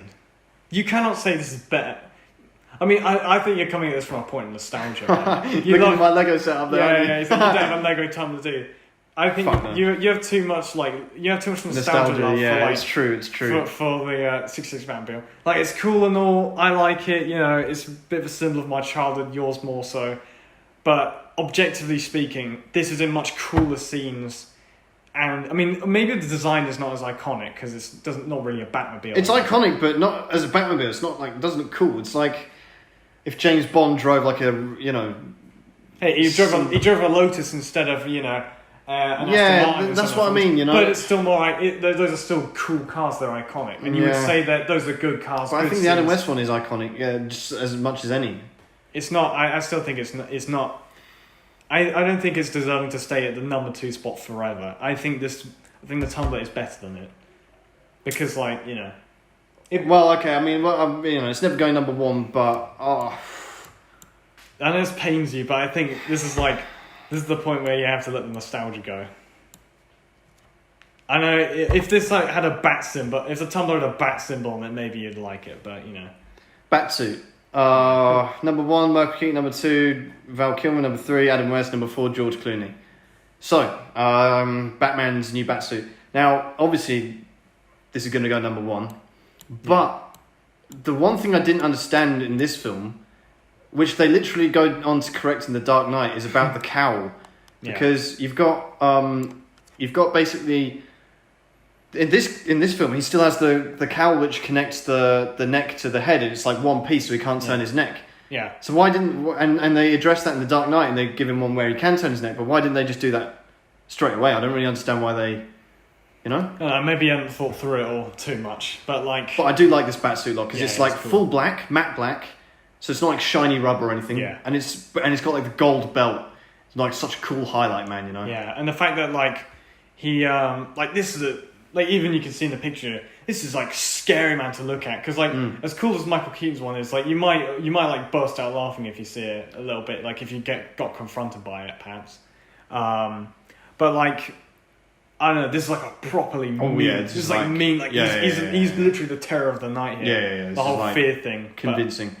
I think this Batsuit's very cool. The only problem with it is when you see it in broad daylight, and you know that's when it gets a bit exposed. I think that's. I mean, this is why Batman typically operates in the night. Well, exactly, you know, and that's why later on when we talk about some of the other Batsuits, you never get to see them in daylight because that's not the point. So that's the only thing I would say. But I think any of these suits wouldn't look particularly flattering in the daylight. Yeah. I mean, you get to see Adam West in the daylight, of course. You know. Running around that bomb. Batsuit number 1 with a bullet. Oh, Alfred's. Do we even have to talk about this? No. Fuck you, Michael Goff. Sir Michael Caine, number 1. Reason why he was knighted, you know. The perfect Alfred. The Alfred ever. The Alfred Pennyworth, you know. Yeah. Just a joy to watch. We can't keep gushing over ours. We'll be here. No. I think it's everyone loves Alfred. I think there's no need for us to bang the drum anymore. But we're big fans. It's gonna be a dark day if Michael Caine dies, man. Well, that might be the end. No one's ready for that. Yeah. Okay. We got Gordon's as well. Fuck you, Pat Hingle. I'm just put it down here just for. Yeah. We don't even have to. We don't have to do it later on. Yep. So. Obviously, why do I always forget his name? Gary Oldman, number 1. And this is just for a moment, just to talk about Alfred and Michael Caine. This is just really, again, the strength of the trilogy, where the effort they put into developing the side characters. Because obviously in the previous films, I mean, Pat Engle's classic example, they just put no effort at all into these side characters. They're just one-dimensional, just for comedy pieces. Exactly. And these are three-dimensional. Really with their own. The supporting cast is just so good, and obviously because they're done by such seasoned actors, but also the fact they're so crucial to the story every time, and Batman has his own relationship which he with each of them, which develops over the time. It's so good, man. Yeah, I mean, yeah, I'd also have to say with this as well, like, each of these, there are a lot of characters in this that, like, they're not necessarily like father figures. I mean, like Michael Caine's Alfred is basically the surrogate father figure for Bruce Wayne, but a lot of them, like Commissioner Gordon, Lucius Fox and Alfred, they're all kind of like, they all played their part in sort of like maturing Batman. Yes. Maturing Bruce Wayne into Batman. They all do their own little part. Yeah. And that's what makes them so good in this. Like, 100%. So then we have love interest. Yeah. So, this is probably the most... Is it the most extreme sort of, like, differences here? Of, like, sort of from quality? I don't know. So, yeah, well, where are we going to put her? Rachel Dawes. You might disagree with this, but I'd probably put her second. No, I think that's fair. I think that's fair. Yeah, I mean, there's nothing necessarily wrong. None of these are particularly, like, amazing. That's the thing, you know? Because love interest and Batman don't go together too much. Not really. I mean, the thing I do like with her, she has a good... she has a purpose in the plot as well, and it's not bad, so to say. And she's not sort of in the background. And she does have some parts to contribute to Bruce Wayne's development as well, in the way that, like, you know... Oh, yeah, for sure. Because she just points out to him and makes him realise, you know, like, what are you doing with these, like, women in bikinis in like, the pool and everything, and, you know... And then at the very end of this film, like, we glossed over a bit the fact that she's like, Bruce, like, Bruce Wayne is your mask. Batman That's right. And, like, you know, the reason why, you know, him and her don't have much of a connection is because he really is not actually, you know, he doesn't really love her at this point. Neither does she, because she's like, Bruce Wayne's kind of not there at the moment. She's like... She has a lot of affection. They have a lot of affection for each other, but it's not like, you know, they're in love or anything. Yeah, and she points out to him, like, you know, maybe at the time when, you know, Gotham doesn't need Batman anymore. Yeah. Maybe, right. You know, the Bruce Wayne that I knew will return. And it's like, I think that was a nice place to end it as well. It was good. The only reason the only criticism, like I say, is that I just don't feel their chemistry. It doesn't feel like a natural kind of friendship, let alone relationship, where, you know, they're never like, only at the end they kiss. Like, there's never like a hug or an embrace or like. Yeah. But maybe that's to illustrate the fact they aren't really lovers. They're just kind of... but they're like at least mates, like childhood friends. You definitely got to be better hug or whatever. That's true, but like you wouldn't just stand at the other end of the kitchen and go, yeah, what's up? But it's like the circumstances that they're in as well, and the fact that they aren't like close with each other by that point. It's like they. I don't care, man. If you saw your lifelong friend like after however long he's been away, and he's just like, you go and run up and hug each other, like, it's great to see you. Maybe. I don't know. But anyway, whatever. Sorry, and now we've got... I think this is the theme song. Yeah. Wait, let me check. No, that's the film ranking. Can we get the old... Let's have a look. 228.20. So, I didn't make a tier ranking for it, but the theme song. So number 1 is obviously Batman 89. Yeah. Number 2 is Batman 66. And number 3 is fucking piece of shit fucking Batman Forever, Batman and Robin theme, man. What's a joke? Well, so now we got this Hans Zimmer theme, which is cool. It's a great score, the soundtrack. It's recognisable easily. But where would you rank it actually? Well, this is the thing. I have a lot of respect for Hans Zimmer. This is an amazing theme as well. Yeah. But to me, it's not like it's kind of a similar thing with the Tumblr. It's not iconically Batman. It's great. Like, don't get me wrong. Like the same. I have the same opinion with the Tumblr as well. It's great, but it's not necessarily like iconically Batman, which is why I think it goes below the Batman '89 theme, because that to me is like, I mean, they used essentially a similar thing for the animated series and so on. That's what I think of when I think of the Batman theme. I agree, because to me that is the Batman theme, really. I agree. But yeah, it's still. Also, my childhood nostalgia for the Batman 66 theme, that won't overrule. We got to be sensible here, Yeah, I mean. Okay, so let's go number 2. So we got the Batman theme. Yeah, Batman 89 number 1. Batman Begins number 2. Yeah. We need to do the most Sigma moment. So I think we got 3 main contenders. We've got. You should see my other car. Yeah, you should see the other one. We've got. I'm buying the hotel. Yeah, And then we've got Lucius Fox. I got a new job. Yours. Oh. So I think it's between those two because like the car one, it's like it's more of a throwaway line, a bit like women. I mean, it's a good line. Don't get me wrong. I agree. The whole and it's like a nod wink to the audience as well. Yeah. So but yeah. I think it's It's got to be the hotel one. I think. Yeah, I was gonna say the hotel one as well because like it's Patrick Bateman, man. You can't not give it to Patrick Bateman, man, Yeah, it's so good. Like, it's so good. As well as just like, and it's him like learning how to be Bruce Wayne. Yeah, because he's basically saying like he's not going by any rules. Like I don't want to go by your rules. I'm gonna make them myself. We got a special guest appearance. Chris got himself on the Millionth podcast.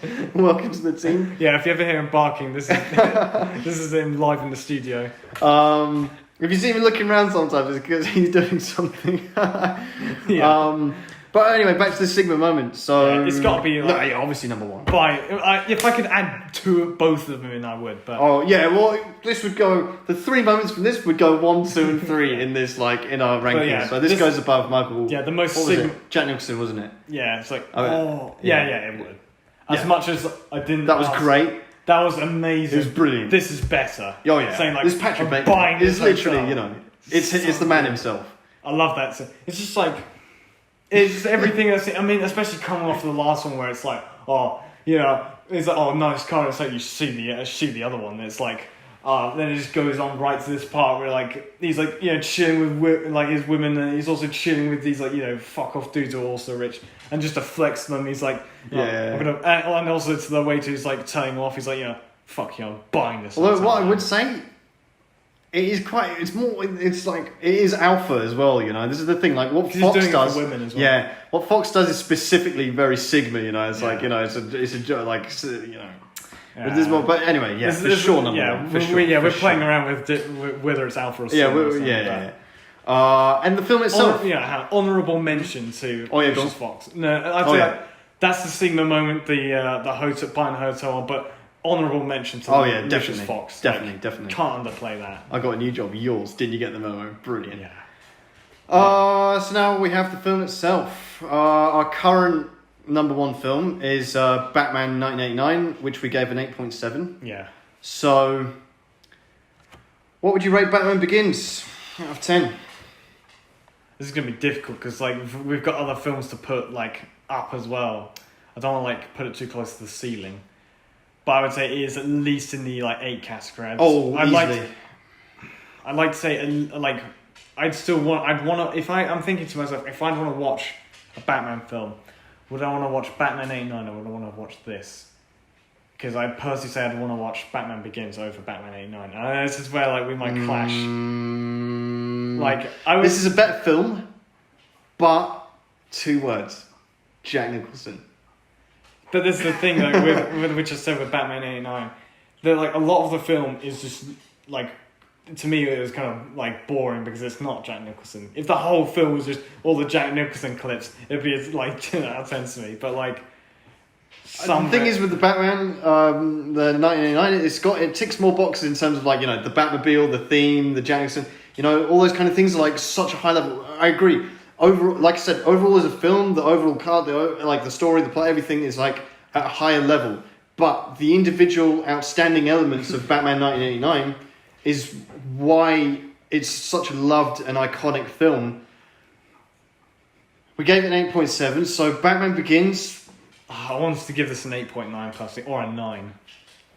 Because I'm watching it, it's so good because it's there's no part in this film where I'm bored or I think, I shouldn't have been in the film or I would have done something differently. To me, really, I mean, even the ending as well. The note it sets you off on. All right, how about this? Oh, really? Well, you're going to make a deal with me? Yeah. We give them the same rating. 8.7. I'll take that. Yeah? I'll take that. And they're side by side. When you're in when you're above 8.5, you're already in such you're in goated territory here. Yeah, these 8.7, brilliant films. Fantastic. Batman Begins gets an 8.7. But very different films, very different. That's true. So, and they both were crucial in terms of Batman's public perception and image as well. both basically reboots. They've reinvented it. Yeah. I mean, and much needed reboots. Yeah. I mean. So. Yeah. That's it. Wow. What an ending. And basically that's it. So next week we're dining fine for another 2 weeks. We have the following for quite a few. Yeah. We have The Dark Knight. Yeah. So same bat time, same bat channel.